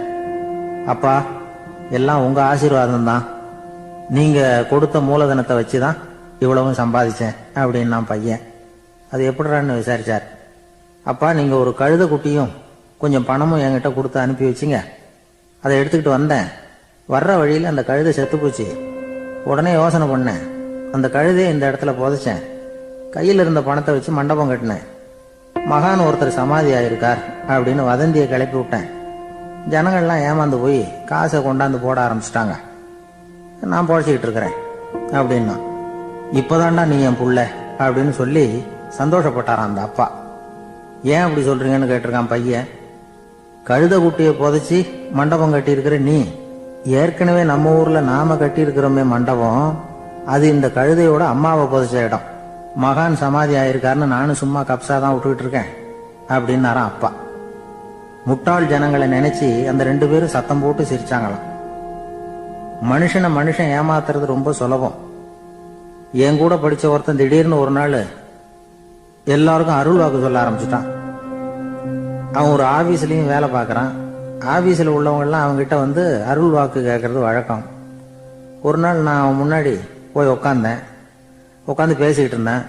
அப்போ அதே ஆபீஸ்ல வேலை பார்க்குற ஒருத்தர் அவங்ககிட்ட வந்து, சுவாமி, என் மேஜையில வச்சிருந்த பேனா திடீர்னு காணாம போட்டுது, அது திரும்ப கிடைக்குமா எனக்கு அப்படின்னு கேட்டார். இவன் கண்ணை உருட்டி பார்த்துட்டு, அது உனக்கு கிடைக்காது, புதுசா வேற ஒன்று வாங்கிக்கப்போ அப்படின்னா. சரின்னு அவர் போயிட்டார். அவர் போனதுக்கு அப்புறம் நான் மெதுவா இவனை பார்த்து, அது எப்படிடா அது உனக்கு கிடைக்காதுன்னு அவ்வளவு உறுதியா அவர்கிட்ட சொன்னேன் அப்படின்னு கேட்டேன். இவன் மெதுவா என் காதுகிட்ட வந்து, அந்த பேனாவை கிளப்புனதே நான் தான் அப்படிங்கிறான். ஒரு ஊர்ல ஒரு ஆள் இருந்தான். அவனுக்கு வெளிநாட்டுக்கு போகணும்னு ஆசை. ஆனா அவனுக்கு எந்த மொழியும் தெரியாது. இருந்தாலும் சமாளிச்சுக்கலாம்னு முடிவு பண்ணிட்டு கிளம்பிட்டான். ஏதோ ஒரு தேசத்துக்கு போய் சேர்ந்தான். அங்க அவனுக்கு யாரையும் தெரியாது. அவங்க என்ன மொழியில பேசிக்கிறாங்க அப்படிங்கறது கூட புரியல. என்ன பண்றதுன்னு யோசனை பண்ணிட்டு ஒரு இடத்துல நின்றுகிட்டு இருக்கிறான். எதிர ஒரு பெரிய கட்டிடம். நிறைய பேர் உள்ள போயிட்டு இருக்கிறாங்க. இவனும் அவங்க பின்னாடியே உள்ள போனான். ஒரு பெரிய அறை, அலங்காரம்லாம் பண்ணி வச்சிருக்கிறாங்க. நிறைய பேர் சாப்பிட்றதுக்காக உட்காந்துருக்குறாங்க. இவனுக்கு நல்ல பசி. அதனால இவனும் உட்காந்தான். சாப்பாடு போட்டாங்க, சாப்பிட்டான். அன்பான உபசரிப்பு. இவன் மனசு உள்ள நினைச்சுக்கிட்டான், இது ஏதோ அரசருடைய அரண்மனை மாதிரி தெரியுது. இன்னைக்கு ஏதோ விருந்து நடக்குது. நல்ல வேளை நம்ம பசியும் தீர்ந்தது அப்படின்னு நினைச்சுக்கிட்டே நிமிர்ந்து பாக்குறான். சாப்பாடு பரிமாறினவன் எதிரில் ரொம்ப பணிவோட முதுக வளைச்சி வணக்கம் தெரிவிச்சான். இவனும் எழுந்திருச்சு நின்று முதுக வளைச்சி வணக்கம் தெரிவிச்சான். ரொம்ப நன்றின்னா. அவன் ஒரு சீட்டை இவன் கையில கொடுத்தான். இவன் அதை வாங்கி பாக்குறான். என்ன எழுதியிருக்குன்னு ஒன்னும் புரியல.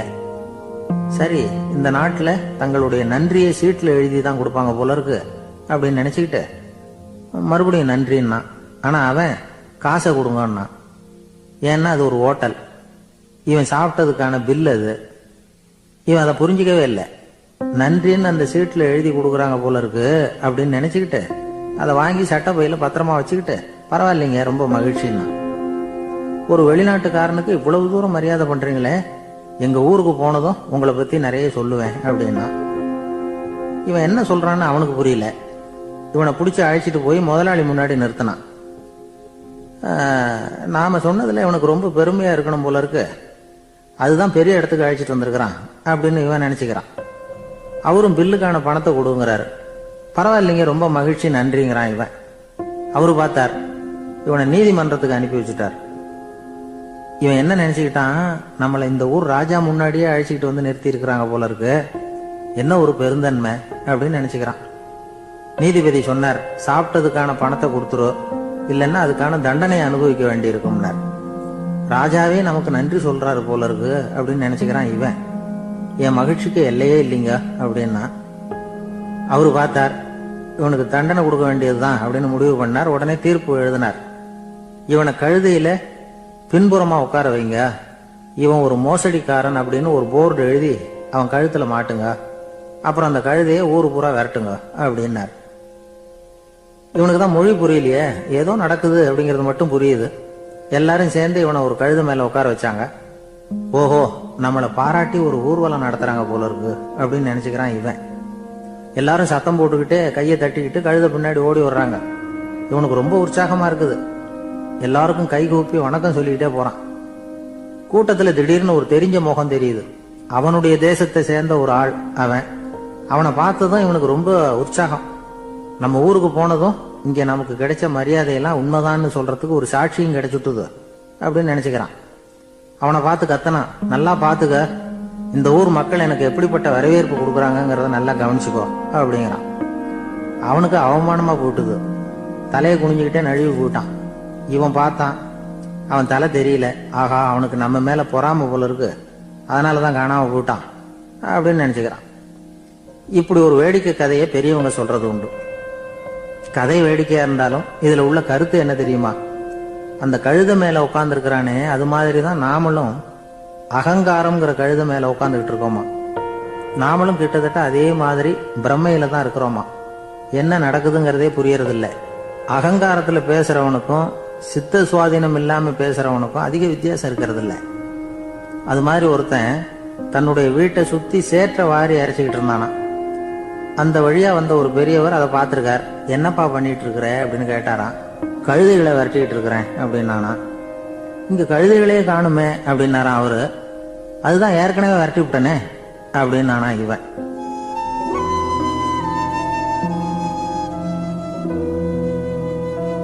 ஒரு ஊர்ல 4 நண்பர்கள் இருந்தாங்க. 4 பேரும் சோம்பேறிகள். 4 பேருக்கும் எந்த வேலையும் செய்யறதுக்கு உடம்பு வளையறதில்ல. இருந்தாலும் சோம்பேறித்தனத்துல ஒருத்தருக்கு ஒருத்தர் கொஞ்சம் வித்தியாசம் உண்டு. அதுக்கு தகுந்த மாதிரி அவங்களுக்கு பேர் அமைஞ்சு போச்சு. ஒருத்தன் கால் சோம்பேறி, இன்னொருத்தன் அரை சோம்பேறி, அடுத்தவன் முக்கால் சோம்பேறி, கடைசி ஆளு முழு சோம்பேறி. இவங்க 4 பேரும் நண்பர்கள். அப்புறம் எப்படி காரியம் நடக்கும்? 4 பேரும் ஒரு வீதியில அப்படியே நடந்து போய்கிட்டு இருக்கிறாங்க. நல்ல பசி. எங்கேயாவது சோறு போடுவாங்களா அப்படின்னு பார்த்துக்கிட்டே வந்தாங்க. அவங்க வந்த வழியில ஒரு ரூபாய் காசு கிடந்தது தரையில. அவங்க கண்ணுல அது பட்டுது. ஆனாலும் அதை குனிஞ்சு எடுக்கணுமே, அதுக்கு சோம்பேறித்தனம். முழு சோம்பேறி பார்த்தான். பக்கத்துல வந்துகிட்டு இருந்த முக்கால் சோம்பேறி கிட்ட சொன்னானா, டேய் அதை கொஞ்சம் குனிஞ்சு எடுறா அப்படின்னானா. அவன் என்ன பண்ணான் தெரியுமா? அதுக்கு அடுத்தபடியா வந்த அரை சோம்பேறி கிட்ட சொன்னானா, டேய் நீ அதை கொஞ்சம் குனிஞ்சு எடுறா அப்படின்னானா. அவன் இவனை விட மோசம். அடுத்தவங்க கிட்ட சொல்லியிருக்கிறான். அவனும் குனியறதுக்கு தயாரா இல்ல. ஆக கூடி கடைசியில யாருமே காசை எடுக்கல.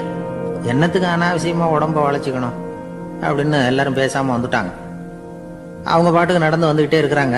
எதிரில் ஒருத்தன் வாழைப்பழத்தை வண்டியில வச்சு தள்ளிட்டே வந்தான். ரூபாய்க்கு 4 பழம்னு கூவி வித்துக்கிட்டே வர்றான். இப்ப அந்த முழு சோம்பேறி சொன்னானா, டேய் வழியில கிடந்தத ரூபா, அதையாவது எடுத்துக்கிட்டு வந்திருந்தா இப்ப இந்த பழத்தை வாங்கி ஆளுக்கு ஒண்ணு சாப்பிடலாமே அப்படின்னானா. ஆமா சாப்பிட்டுருக்கலாமே அப்படின்னாங்களாம் மற்றவங்களும். ஆனாலும் திரும்பி போய் அதை எடுக்கணும்னு யாருக்கும் தோணல. பேசாம சோர்ந்து போய் நடந்து வந்தாங்களாம். இருட்டி போச்சு. வழியில ஒரு கோவில். சரி இங்கேயே படுத்து தூங்குவோம் அப்படின்னா ஒருத்தன். அதுதான் சரின்னாங்க மற்றவங்களும். அப்படியே மண்டபத்துல படுத்துட்டாங்க. கோவில் அர்ச்சகர் வேலையெல்லாம் முடிச்சுட்டு வெளியில வந்திருக்காரு. இவங்கள பார்த்தாராம். ஏன் இப்படி சோர்ந்து போய் கிடக்குறீங்க அப்படின்னு விசாரிச்சிருக்காரு. 2 நாளாச்சுங்க நாங்க சாப்பிட்டு அப்படின்னாங்களாம். அவரு உடனே ஐயோ பாவம் அப்படின்னு சொல்லி பானை, விறகு, அரிசி, தண்ணி எல்லாம் கொடுத்து நீங்களே சமையல் பண்ணி சாப்பிட்டுக்கோங்க அப்படின்னு சொல்லிவிட்டு போயிட்டார். இந்த 4 பேருக்கும் சமையல் பண்ணி சாப்பிடணும்னு ஆசையா தான் இருந்தது. ஆனா அடுப்பு பத்த வைக்கணுமே, அதுக்கு தீப்பெட்டி வேணுமே. தீப்பெட்டி இல்ல. இப்ப முழு சோம்பேறி ஆரம்பிச்சான். அடுத்தவனை பார்த்து, டேய் கடைக்கு போய் ஒரு தீப்பெட்டி வாங்கிட்டு வாங்க அப்படின்னு. அவன் வழக்கம் போல அடுத்தவங்க கிட்ட சொல்லியிருக்கான். அவன் அதுக்கு அடுத்தவங்க கிட்ட சொல்லியிருக்கிறான். கடைசியா கால் சோம்பேறி கிட்ட வந்து சேர்ந்தது. அவனும் அது நம்மால முடியாது அப்படின்னு பேசாம இருந்துட்டான். இப்ப தீப்பெட்டி வேணுமே, அதுக்கு என்ன பண்றது? அவங்களுக்குள்ள பேசி ஒரு முடிவுக்கு வந்தாங்களாம். அதாவது யாரு முதல்ல வாயை திறந்து பேசுறாங்களோ அவங்கதான் தீப்பெட்டி வாங்கறதுக்கு போகணும் அப்படின்னு. அவ்வளவுதான். உடனே 4 பேரும் வாயை கெட்டியா மூடிக்கிட்டு படுத்துக்கிட்டாங்க. அவங்க சமையல் பண்ணி சாப்பிட்டாங்களா என்ன அப்படிங்கிறது அர்ச்சகருக்கு தெரியல. சரி பார்த்துட்டு வரலாமேன்னு வந்தார். வந்து பாக்குறாரு, இவங்க 4 பேரும் அசையாம படுத்து கிடக்குறாங்க. அர்ச்சகர் பயந்துட்டார். ஒருவேளை பசி தாங்காம செத்து போட்டாங்களோ அப்படிங்கிற பயம். அல்லது நாம கொடுத்த உணவுப் பொருள்ல ஏதாவது விஷம் கலந்துருக்குமோ அப்படின்னு பயந்தார். அப்படின்னா நம்ம மேல பழி வந்துருமே அப்படின்னு நினைச்சு நடுங்க ஆரம்பிச்சுட்டார். அப்புறம் அவரும் ஒரு முடிவுக்கு வந்தாராம். கோவிலுக்கு பக்கத்திலேயே ஒரு பெரிய குழி இருந்தது. அதுல ஒவ்வொருத்தரையா இழுத்துக்கிட்டு போய் போட்டார். கொஞ்சம் மண்ணை தள்ளுனார், காலால மிதிச்சார். அவர் மிதிச்ச மிதி ஒருத்தன் அடி வயத்துல போட்டுட்டுது. அவன் உடனே வலி தாங்காம ஐயோ அம்மான்னு அலறினான். உடனே நடந்தது என்ன தெரியுமா? மத்த 3 பேரும் துள்ளி எழுந்திருச்சாங்களாம். அவனை பார்த்து நீ தாண்டா தீப்பெட்டி வாங்க போகணும், நீ தாண்டா வாங்க போகணும், நீ தான் சத்தம் போட்ட அப்படின்னு சொல்லி ஆரம்பிச்சுட்டாங்களாம். அர்ச்சகர் பார்த்தார், இது பேய் மாதிரி தெரியுதுன்னு நினைச்சுக்கிட்டு ஒரே ஓட்டமா ஓடி போட்டாராம். கிராமப்புறங்கள்ல இப்படி ஒரு கதையை சொல்றது உண்டு. சோம்பல்ங்கிறது நம்ம முன்னேற்றத்துக்கு பெரிய தடை அப்படிங்கிறத நாம புரிஞ்சுக்கணும். அதுதான் இந்த கதை சொல்ற நீதி. ஒரு பள்ளிக்கூடத்துல ஒரு புதுமையான போட்டி நடந்துதான். அதாவது சோம்பேறித்தனத்துக்கு பரிசு. அதுல 2வது பரிசு யாருக்குன்னு அறிவிச்சாங்க. ஒரு பையன் எழுந்திருச்சு மெதுவா நடந்து போய் பரிசு வாங்கிட்டான். அடுத்தது முதல் பரிசு யாருக்கு அப்படின்னு அறிவிச்சாங்களாம். அவன் கடைசி வரிசையில இருந்து கத்தனானா, ஐயா அதையும் அந்த பையன் மூலமாவே கொடுத்து அனுப்பி வச்சிருங்க, இங்க வந்தது நான் வாங்கிக்கிறேன் அப்படின்னு நானா.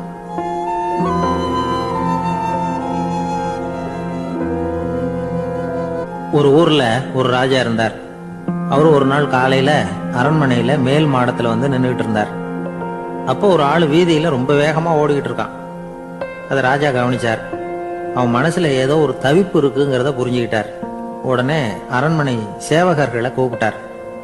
அந்த ஆளை இங்க அழைச்சிட்டு வாங்க அப்படின்னார். இவங்க ஓடி போய் அந்த ஆளை அழைச்சிட்டு வந்தாங்க. மன்னர் முன்னாடி நிறுத்தினாங்க. மன்னர் அவனை நிமிர்ந்து பார்த்தார். எதுக்காக இவ்வளவு வேகமா ஓடிக்கிட்டு இருக்கிற அப்படின்னு கேட்டார். இதுக்கு அவன் சொன்னா, மன்னா, நம்ம கோட்டையின் வடக்கு வாசல் இருக்கு இல்லையா, அது ஓரமா ஒரு பெரிய பாறாங்கல் கிடக்கு. அதுக்கு அடியில நான் ஒரே ஒரு வெள்ளி நாணயத்தை புதைச்சி வச்சிருக்கேன். அது இப்போ எனக்கு தேவைப்படுது. என்னுடைய மனைவிக்கு ஒரு பரிசு வாங்கி கொடுக்க வேண்டியிருக்கு. அதுக்காக தான் அவசரமா ஓடிட்டு இருக்கிறேன் அப்படின்னா. மன்னர் யோசனை பண்ணார். அப்புறம் சொன்னார், அதுக்காகவா இப்படி ஓடுற? பரவாயில்ல, அதை பத்தி கவலைப்படாத. நான் உனக்கு 10 வெள்ளி காசுகள் தர்றேன், வாங்கிட்டு திரும்பி போ அப்படின்னார். இவன் தலையை சொரிஞ்சான். மன்னா, நீங்க கொடுக்கறத ரொம்பவும் மகிழ்ச்சியோட வாங்கிக்கிறேன். இருந்தாலும் அதுக்கப்புறம் அந்த வடக்கு வாசலுக்கு போய் அங்க இருக்கிற ஒரு நாணயத்தையும் எடுத்துக்கிட்டு போயிடுறேனே அப்படின்னா. இத பாருப்பா, அந்த ஒரு நாணயத்தை மறந்துடும், உனக்கு 100 வெள்ளி நாணயங்கள் தரேன் இருக்கார். மன்னா, ரொம்ப மகிழ்ச்சி. உங்க மாதிரி தாராள குணம் வேற யாருக்கும் வராது. நீங்க கொடுக்கற 100 நாணயங்களையும் வாங்கிக்கிறேன். இருந்தாலும் வடக்கு வாசலுக்கு போய் அதையும் எடுத்துக்கிட்டா 101 ஆயிடுமே அப்படின்னானா. இத பாருப்பா, அந்த ஒரு நாணயத்தை மறந்துரு, அது எக்கேடாவது கெட்டு போட்டோம். நான் உனக்கு 100 பொற்காசுகள் தரேன், அதையாவது வாங்கிட்டு வந்த வழியிலேயே திரும்பி போடுன்னாராம். தங்க நாணயங்களே தரேன்னு சொல்றீங்க, தாராளமா வாங்கிக்கிறேன். இருந்தாலும் வடக்கு வாசலுக்கு போய் அப்படின்னு மறுபடியும் ஆரம்பிச்சான். அரசர் வந்து பொறுமை இழந்துட்டார். கடைசியா ஒரு முடிவுக்கு வந்துட்டார். இத பாருப்பா, உனக்கு என்னுடைய ராஜ்யத்திலேயே பாதியை கொடுத்துடுறேன், அப்படியாவது திருப்தியா திரும்பி போ அப்படின்னாராம். மன்னா, உங்களுடைய பெருந்தன்மைக்கு ஈடு இணையே கிடையாது. தேசத்திலேயே பாதி பிரிச்சு கொடுக்குறேன்னு சொல்றீங்க, அதனால உங்ககிட்ட ஒரு சின்ன வேண்டுகோள் அப்படின்னானா. சொல்லுன்னாராம் மன்னர் ஆர்வமா. இவன் மெதுவா ஆரம்பிச்சான். அப்படி இந்த ராஜ்யத்தை 2ஆ பிரிக்கிறப்போ அந்த வடக்கு வாசல் இருக்கிற பக்கத்தை என்கிட்டயே கொடுத்துருங்க அப்படின்னானா. மன்னர் அசந்து போயிட்டார். இந்த கதை எதுக்காகன்னு கேட்டா, மனம்ங்கிறது ஒரு குரங்குங்கிறத புரிஞ்சுக்கிறதுக்காகத்தான். உன்னை புடிச்சுக்கிட்டா லேசில விடாது. அப்படிப்பட்ட மனச அறிவு தான் வழி நடத்தணும். அதுலதான் வாழ்க்கையின் வெற்றி அடங்கி இருக்குது. ஒரு சின்ன பையன் தெருவில் அழுதுகிட்டு இருந்தான். ஏன்பா அழுவுறேன்னு ஒரு பெரியவர் கேட்டார். 1 ரூபா காசை எங்க தொலைச்சுட்டேன் அப்படின்னா. சரி, அதுக்காக அழாத, அதுக்கு பதிலாக 10 ரூபா தரேன், இந்தா வச்சுக்கோன்னு கொடுத்தாரு. இந்த 10 ரூபாய வாங்கி சட்டப்பையில போட்டுக்கிட்டு அதை விட அதிகமா சத்தம் போட்டு அழ ஆரம்பிச்சுட்டான். மறுபடியும் ஏன்டா அழறேன்னு கேட்டார் பெரியவர். அந்த 1 ரூபாயும் கிடைச்சிட்டுதுன்னா இப்ப என்கிட்ட 11 ரூபா இருக்குமே, இப்ப 10 ரூபா தானே இருக்கு அப்படின்னு சொல்லிவிட்டு அழறான். என்னுடைய நண்பர் ஒருத்தர், அவருக்கு ஜாதகத்துல நம்பிக்கை உண்டு. அவரே ஜோசியம்லாம் பார்ப்பார். என்ன சார் இந்த காலத்துல இதையெல்லாம் நம்பிக்கிட்டு இருக்கீங்களே அப்படின்னு கேட்டா, உங்களுக்கு ஒன்றும் தெரியாது சார்.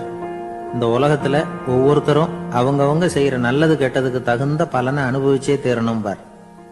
அது மட்டும் இல்ல, ஒருத்தர் செத்துட்டா கூட அவன் செஞ்ச பாவ புண்ணியங்கள் கூடவே போய்கிட்டு இருக்கும் பார். அது எப்படி கூட போவோம் அப்படின்னு குதர்க்கமா கேட்டா அதுக்கு அவர் ஒரு கதை சொன்னார். அது ரொம்ப சுவாரஸ்யமா இருந்தது. அது என்ன கதைன்னா, ஒரு ஊர்ல ஒருத்தர் இருந்தாராம். அவர் ஜோசியம் பார்க்கறதுல ரொம்ப கெட்டிக்காரரான். ஒருத்தருடைய தலைமுடியை மட்டும் அவர்கிட்ட காட்டினா போதும், அதை மட்டும் பார்த்துட்டு அவருடைய ஜாதகத்தையே அலசி போடுவாராம். அப்பேற்பட்ட திறமை. அந்த ஆள் ஒரு சமயம் கன்னியாகுமரி கடற்கரைக்கு போயிருந்திருக்கார். அங்க கரை ஓரமா ஒரு மண்டை ஓடு கிடந்திருக்கு. அதை எடுத்து பார்த்திருக்கார். அந்த மண்டை ஓட்டை வச்சுக்கிட்டே அதோட ஜாதகத்தை அலசியிருக்கார். இந்த மண்டை ஓட்டுக்கு உரிய ஆசாமி வாழ்க்கையில ரொம்ப கஷ்டப்பட்டிருக்கணும், நிறைய கஷ்டத்தை அனுபவிச்சிருக்கணும். அது தாங்க முடியாம தான் கடல்ல விழுந்து தற்கொலை பண்ணிட்டு இருக்கான் அப்படிங்கறத அவரு கணிச்சுட்டார். இருந்தாலும் இந்த மண்டை ஓடு இன்னமும் அனுபவிக்க வேண்டியது பாக்கி இருக்கு அப்படிங்கறத அவர் உணர்ந்தாராம். அது சரி, ஒருத்தன் உயிரோடு இருக்கிற வரைக்கும் நல்லது கெட்டதை அனுபவிக்க முடியும், செத்ததுக்கு அப்புறமும் பாக்கி இருக்குன்னா அதை எப்படி அனுபவிக்கிறது? இந்த மண்டை ஓட்டுக்கு இன்னும் கொஞ்சம் பாக்கி இருக்குங்கிறது அவருக்கு புரிஞ்சதே தவிர அதோட அர்த்தம் என்னங்கிறது சரியா விளங்கல.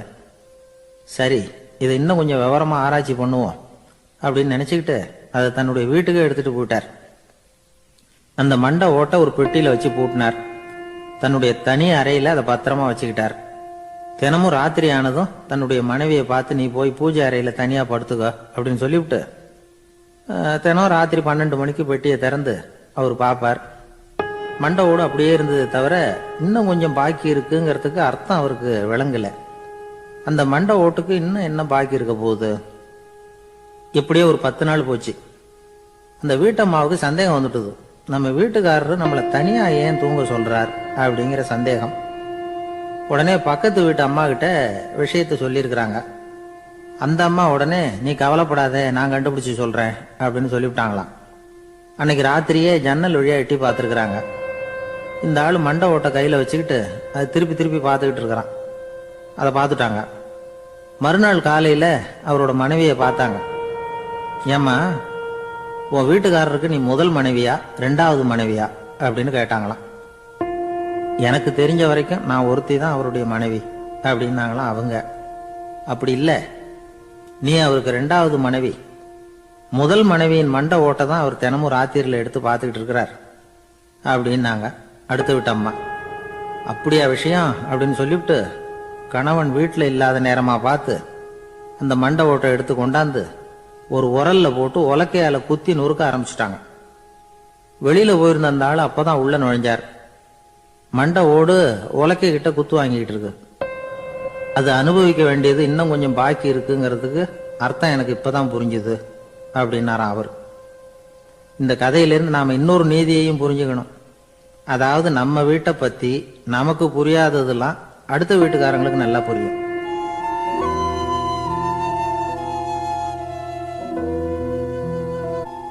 ஒரு ஊர்ல ஒரு ஆள் இருந்தான்.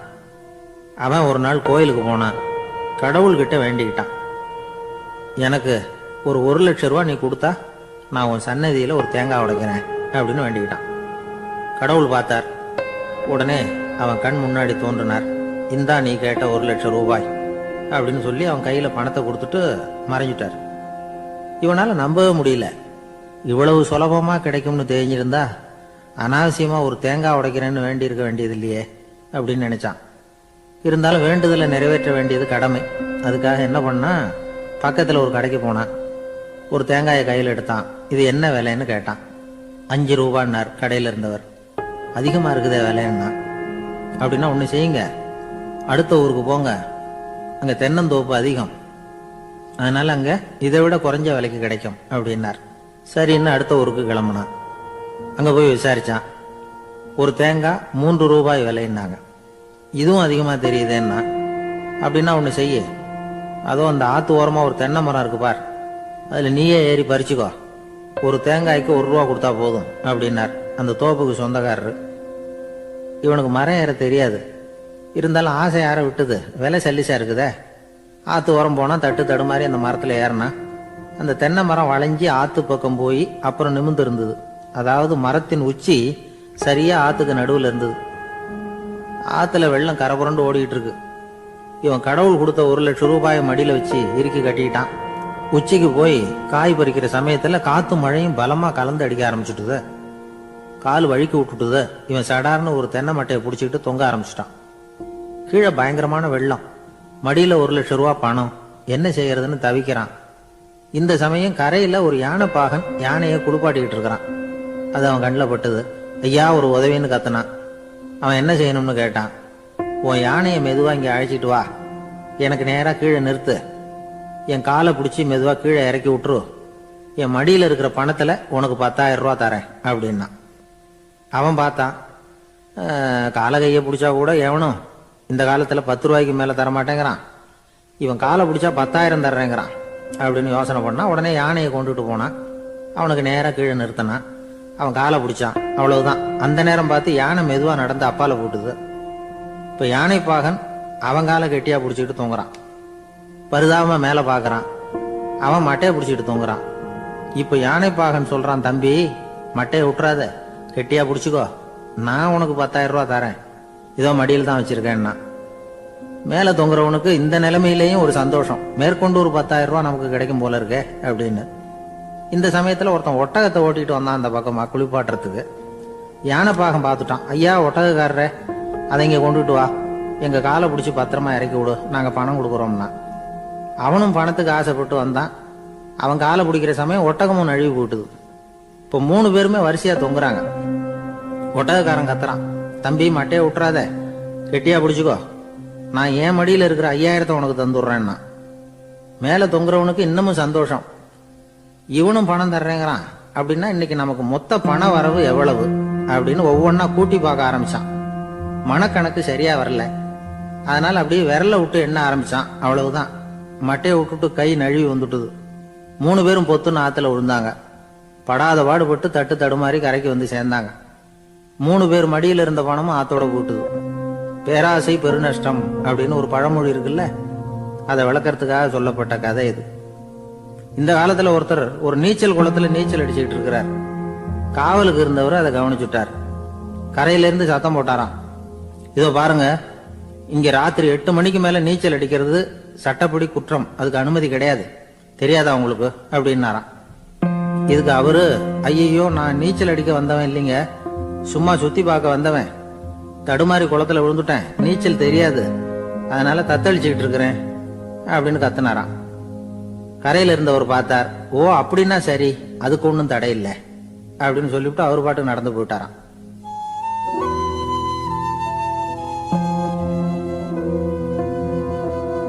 ஒரு ஊர்ல ஒரு ஆள் இருந்தான். நிறைய பணம் சேர்த்தான். அவனுக்கு சம்பாதிக்க தெரியுமே தவிர செலவு பண்ண தெரியாது. மகா கஞ்சன். காசை கையில எடுக்கவும் மாட்டான். எடுத்தா செலவு செய்ய வேண்டியிருக்குமே, அதனால இப்படியே அவன் காலத்தை ஓட்டி விட்டான். வயசாயிட்டுது. அவனுடைய மனைவி ஒரு நாள் கேட்டாங்க, இவ்வளவு நாளா நீங்க என்ன எங்கேயுமே அழைச்சிட்டு போனதில்லை, இப்போவாவது அழைச்சிட்டு போக கூடாதா அப்படின்னாங்க. எங்க போகணும் சொல்லுன்னா.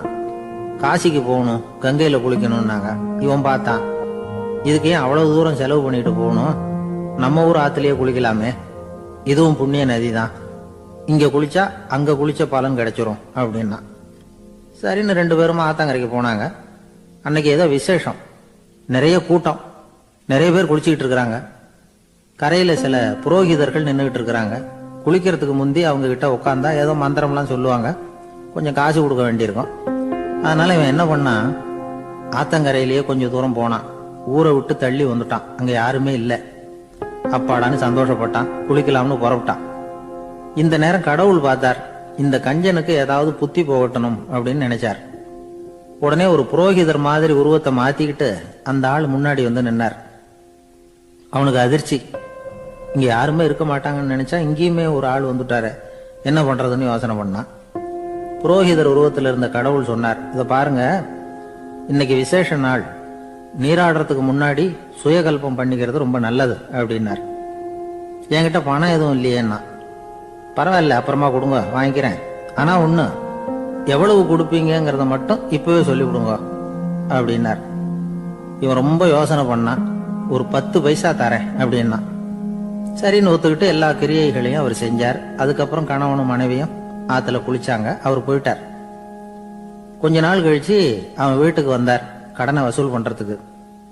வாசல்ல நின்றுகிட்டு இருந்த அவன் மனைவி இவரை பார்த்ததும் தயங்க ஆரம்பிச்சாங்க. அந்த அம்மா கிட்ட விஷயத்த சொன்னார். அந்த அம்மா ஓடி போய் உள்ள இருக்கிற தன்னுடைய கணவர்கிட்ட சொன்னாங்க. அவன் யோசனை பண்ணான், இப்ப வெளியில போனா அவனுக்கு 10 காசு கொடுக்க வேண்டியிருக்கும், அதனால எனக்கு காய்ச்சல்னு அந்த ஆளுகிட்ட சொல்லிவிடு, இன்னொரு சந்தர்ப்பத்துல என்ன வந்து பார்க்க சொல்லு அப்படின்னா. அந்த அம்மா போய் சொன்னாங்க. அப்படிங்களா, அப்படின்னா அவரை நான் உடனே போய் பார்க்கணுமே அப்படின்னு உள்ள நுழைய ஆரம்பிச்சார். அவங்க மறுபடியும் இருங்க தான் வரேன்னு சொல்லிவிட்டு உள்ள ஓடி விஷயத்த சொன்னாங்க. இது ஏதுடா வம்பா போச்சு அப்படின்னு பார்த்தான். மனைவியை கிட்டத்துல கூப்பிட்டான். இதோ பாரு, ஜன்னி கண்டு நான் இறந்து போயிட்டதா சொல்லிவிடு அப்படின்னா சொன்னாங்க. புரோகிதர் பார்த்தார். அப்படின்னா ஒரு வழியா இருந்து அவருடைய இறுதி சடங்குகளையும் நானே முடிச்சுட்டு போயிடுறேன் அப்படின்னார்.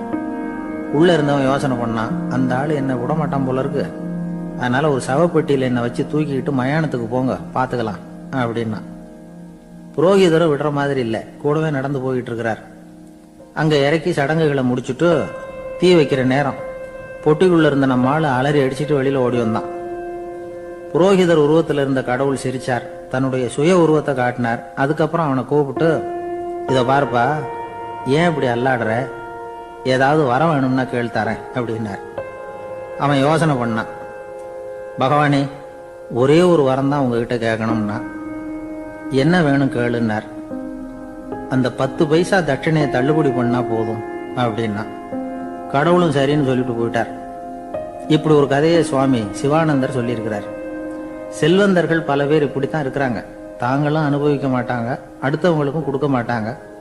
இது மாதிரியான கஞ்சர்களுக்கு இந்த உலகம் இல்லை, அந்த உலகம் இல்லைங்கிறார் அவர். இந்த கதையில கடவுள் கடன் வசூலுக்கு வந்தது மாதிரி நம்ம ஊர் ஆள் ஒருத்தன் இன்னொருத்தர்கிட்ட 10 பைசா கடன் கொடுத்துட்டான். திருப்பி வாங்கறதுக்கு நடையா நடக்கிறான். கடைசியா கேட்டான், நீ எப்பதான் கடனை திருப்பி தரப்போற, அதை முடிவா சொல்லுன்னா. வர்ற வியாழக்கிழமை கண்டிப்பா கொடுத்துருவேன் அப்படின்னானா அவன். அன்னைக்கு நான் ஊர்ல இருக்க மாட்டேனே அப்படின்னானா இவன்.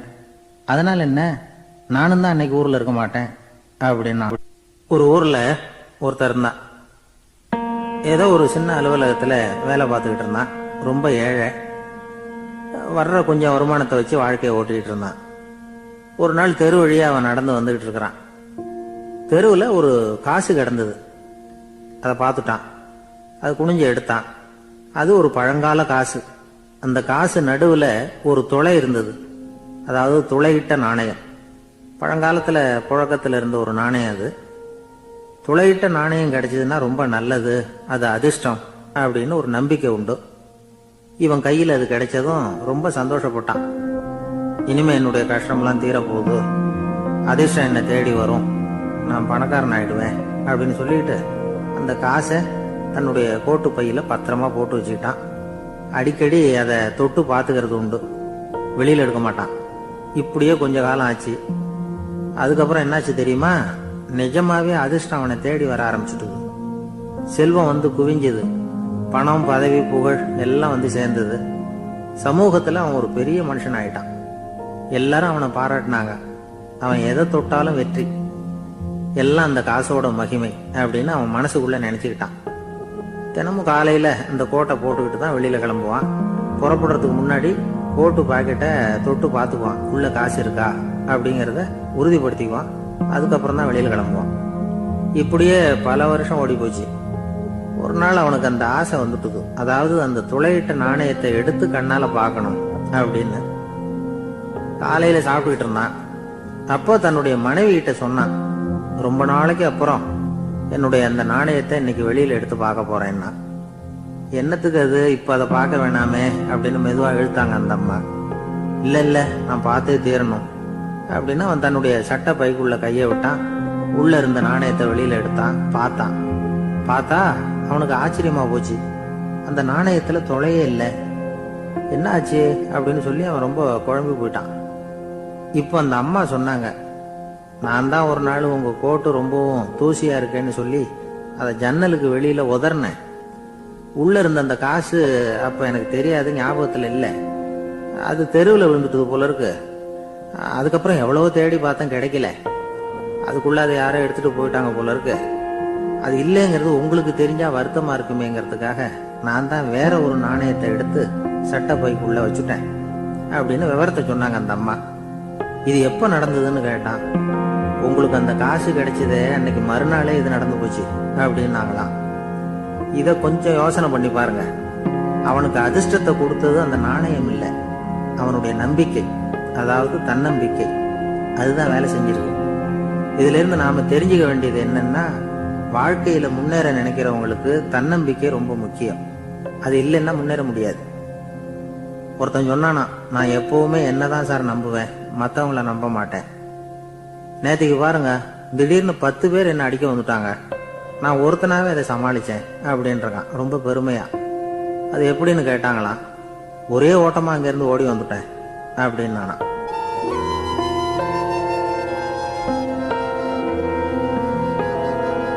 ஒரு ஊர்ல ஒருத்தர் இருந்தார், ரொம்ப நல்லவர். யாருக்காவது ஏதாவது கொடுத்துக்கிட்டே இருப்பார், கொடையாடி. தினமும் யாராவது ஒருத்தருக்கு ஏதாவது கொடுக்கலன்னா அவருக்கு தூக்கம் வராது, அப்படி ஒரு பழக்கம். அது மட்டும் இல்ல, அவர் கொடுக்கறது அடுத்தவங்களுக்கு தெரியாது, அவ்வளவு ரகசியமா அதை கொடுப்பார். வலது கை கொடுக்கறது இடது கைக்கு தெரியக்கூடாதுன்னு சொல்லுவாங்கல்ல, அது மாதிரி அவர். ஒரு நாள் ராத்திரி அவர் ஏற்கனவே தயாரா கட்டி வச்சிருந்த பணம் முடிச்ச கையில எடுத்துக்கிட்டு வீட்டை விட்டு வெளியில வந்தார். தெருவில் இறங்கி நடந்தார். இன்னைக்கு யாருக்கு தர்மம் செய்யறது அப்படின்னு யோசனை பண்ணிட்டு இருட்டில் நடந்து வந்துகிட்டு இருக்கிறார். யாரோ ஒருத்தர் எதிரில் வர்றது மாதிரி தெரிஞ்சுது. உடனே அவர் கிட்ட போனார். தன்கிட்ட இருந்த பணம் முடிச்ச அவசரமா அவர் கையில திணிச்சுட்டு திரும்பி வந்துட்டார். அப்பாடா, ஒரு வழியா யாருக்கும் தெரியாம இன்னைக்கு தர்மம் பண்ணியாச்சு அப்படிங்கிற மகிழ்ச்சி, மன நிறைவு அவர் முகத்துல. நிம்மதியா தூங்கினார். அப்புறம் எழுந்திரிச்சார். மறுநாள் காலையில ஊரு பூரா ஒரே பேச்சு. என்ன பேச்சுன்னா, நேத்து ராத்திரி ஒரு திருடன் கையில யாரோ பணத்தை கொடுத்துட்டு போயிருக்கிறாங்க அப்படின்னு எல்லாரும் பேசிட்டு இருக்கிறாங்க. இதை கேள்விப்பட்டதும் அந்த பெரியவருக்கு ரொம்ப வருத்தமா போச்சு. அடடா, போயும் ஒரு திருடனுக்கா உதவி பண்ணிருக்கிறோம், பிரயோஜனம் இல்லாம போட்டுதே அப்படின்னு நினைச்சார். சரி, இன்னைக்கு யாருக்காவது உதவி பண்ணணும் அப்படின்னு முடிவு பண்ணினார். ராத்திரி நேரம் வந்தது. இவர் வழக்கம் போல தெருவில் இறங்கி நடந்தார். கையில பணம் முடிச்சு. எதிரில் ஒரு பெண் உருவம் மங்கலா தெரிஞ்சது. இவர் உடனே அந்த பெண் கிட்ட பணத்தை கொடுத்துட்டு திருப்தியா திரும்பி வந்துட்டார். மறுநாள் காலையில ஊரு பூரா என்ன பேசிக்கிட்டாங்க தெரியுமா? நேத்து ராத்திரி நெறி தவறி நடக்கிற ஒரு பெண்ணின் கையில யாரோ பணத்தை வச்சுட்டு போயிருக்கிறாங்க அப்படின்னு எல்லாரும் பேசிக்கிறாங்க. அடடா, இன்னைக்கும் தவறுதலா நடந்து போச்சு அப்படின்னு ஒரு வருத்தப்பட்டார். இருக்கட்டும், இன்னைக்கும் ஏதாவது தர்மம் பண்ணுவோம் அப்படின்னு நினைச்சுக்கிட்டாரு. 3வது நாள் ராத்திரியும் புறப்பட்டார். இப்பவும் எதிரில் ஒருத்தர் வந்தார். இவர் பணத்தை கொடுத்தார், திரும்பி வந்துட்டார். மறுநாள் மக்கள் என்ன பேசிக்கிட்டாங்கன்னா, நேத்து ராத்திரி ஒரு செல்வந்தர் கையில யாரோ பணத்தை கொடுத்துட்டு போயிருக்கிறாங்க அப்படின்னு பேசிக்கிட்டாங்களாம். அவருக்கு ரொம்ப வருத்தமா போயிட்டுது. என்ன இது, தினம் இப்படி ஆகிட்டு இருக்குதே அப்படின்னு நினைச்சுக்கிட்டே படுத்து தூங்கினார். அன்னைக்கு ராத்திரி ஒரு கனவு. அந்த கனவுல இறைவன் வந்து சொன்னாராம், இதோ பாருப்பா, நீ கொடுத்த தர்மம் வீணா போயிடல. உன்கிட்ட பணம் வாங்கின அந்த திருடன் திருந்திட்டான், அந்த பொண்ணும் திருந்திட்டா, அந்த செல்வந்தனும் கொடையாளி ஆயிட்டான், எல்லாருக்கும் உதவி பண்ண ஆரம்பிச்சுட்டான் அப்படின்னு சொன்னாராம். இந்த கதையை சொன்னவர் யாருன்னா நபிகள் நாயகம். இதுல உள்ள கருத்து என்னன்னா, நல்ல மனசோட தர்மம் பண்ணுனா அது வீணா போறதில்லை. இன்னொரு கருத்து, தர்மம் வந்து தன்னை மட்டுமல்ல அடுத்தவங்களையும் தீமையிலிருந்து காப்பாற்றும். இதுதான் நாம புரிஞ்சுக்க வேண்டியது. இந்த காலத்திலே இது மாதிரி சில சம்பவங்கள் நடக்கிறது உண்டு. ஒரு பெரியவர் இருட்டில் நடந்து வந்துகிட்டு இருந்தாரு. எதிரில் வந்த ஒருத்தன் வலு கட்டாயமா ஒரு கையை பிடிச்சி ஒரு பண முடிப்பை கொடுத்து வச்சுக்க சொல்லிவிட்டு விலகி போட்டான். பெரியவருக்கு ஆச்சரியம். இந்த காலத்திலயும் இப்படி வலது கை கொடுக்கறது இடது கைக்கு தெரியக்கூடாதுன்னு நினைக்கிற கொடையாளிகள் உண்டு போல இருக்கு அப்படின்னு யோசனை பண்ணிக்கிட்டே நடந்தார். கொஞ்ச தூரம் போயிருப்பாரு. அதுக்குள்ள அதே ஆள் திரும்பி வந்தான். கொடுத்த பண முடிப்பை திருப்பி கொடுங்க அப்படின்னு கேட்டு வாங்கிட்டான். இவருக்கு ஒன்றும் புரியல. ஏன் இப்படி பண்றேன்னார். அது ஒண்ணும் இல்லைங்க, கொஞ்ச நேரம் இதை உங்ககிட்ட கொடுத்து வச்சிருந்தேன், அவ்வளவுதான் அப்படின்னா. ஏன்னு கேட்டார். என்னை பின்னாடி போலீஸ் தேடிக்கிட்டு வந்துகிட்டு இருக்குது, அதுதான் அப்படி பண்ணேன். இப்போ போயிட்டுது, இனிமே ஒன்றும் பயம் இல்லை அப்படின்னு சொல்லிவிட்டு அவன் பாட்டுக்கு நடந்து போறான்.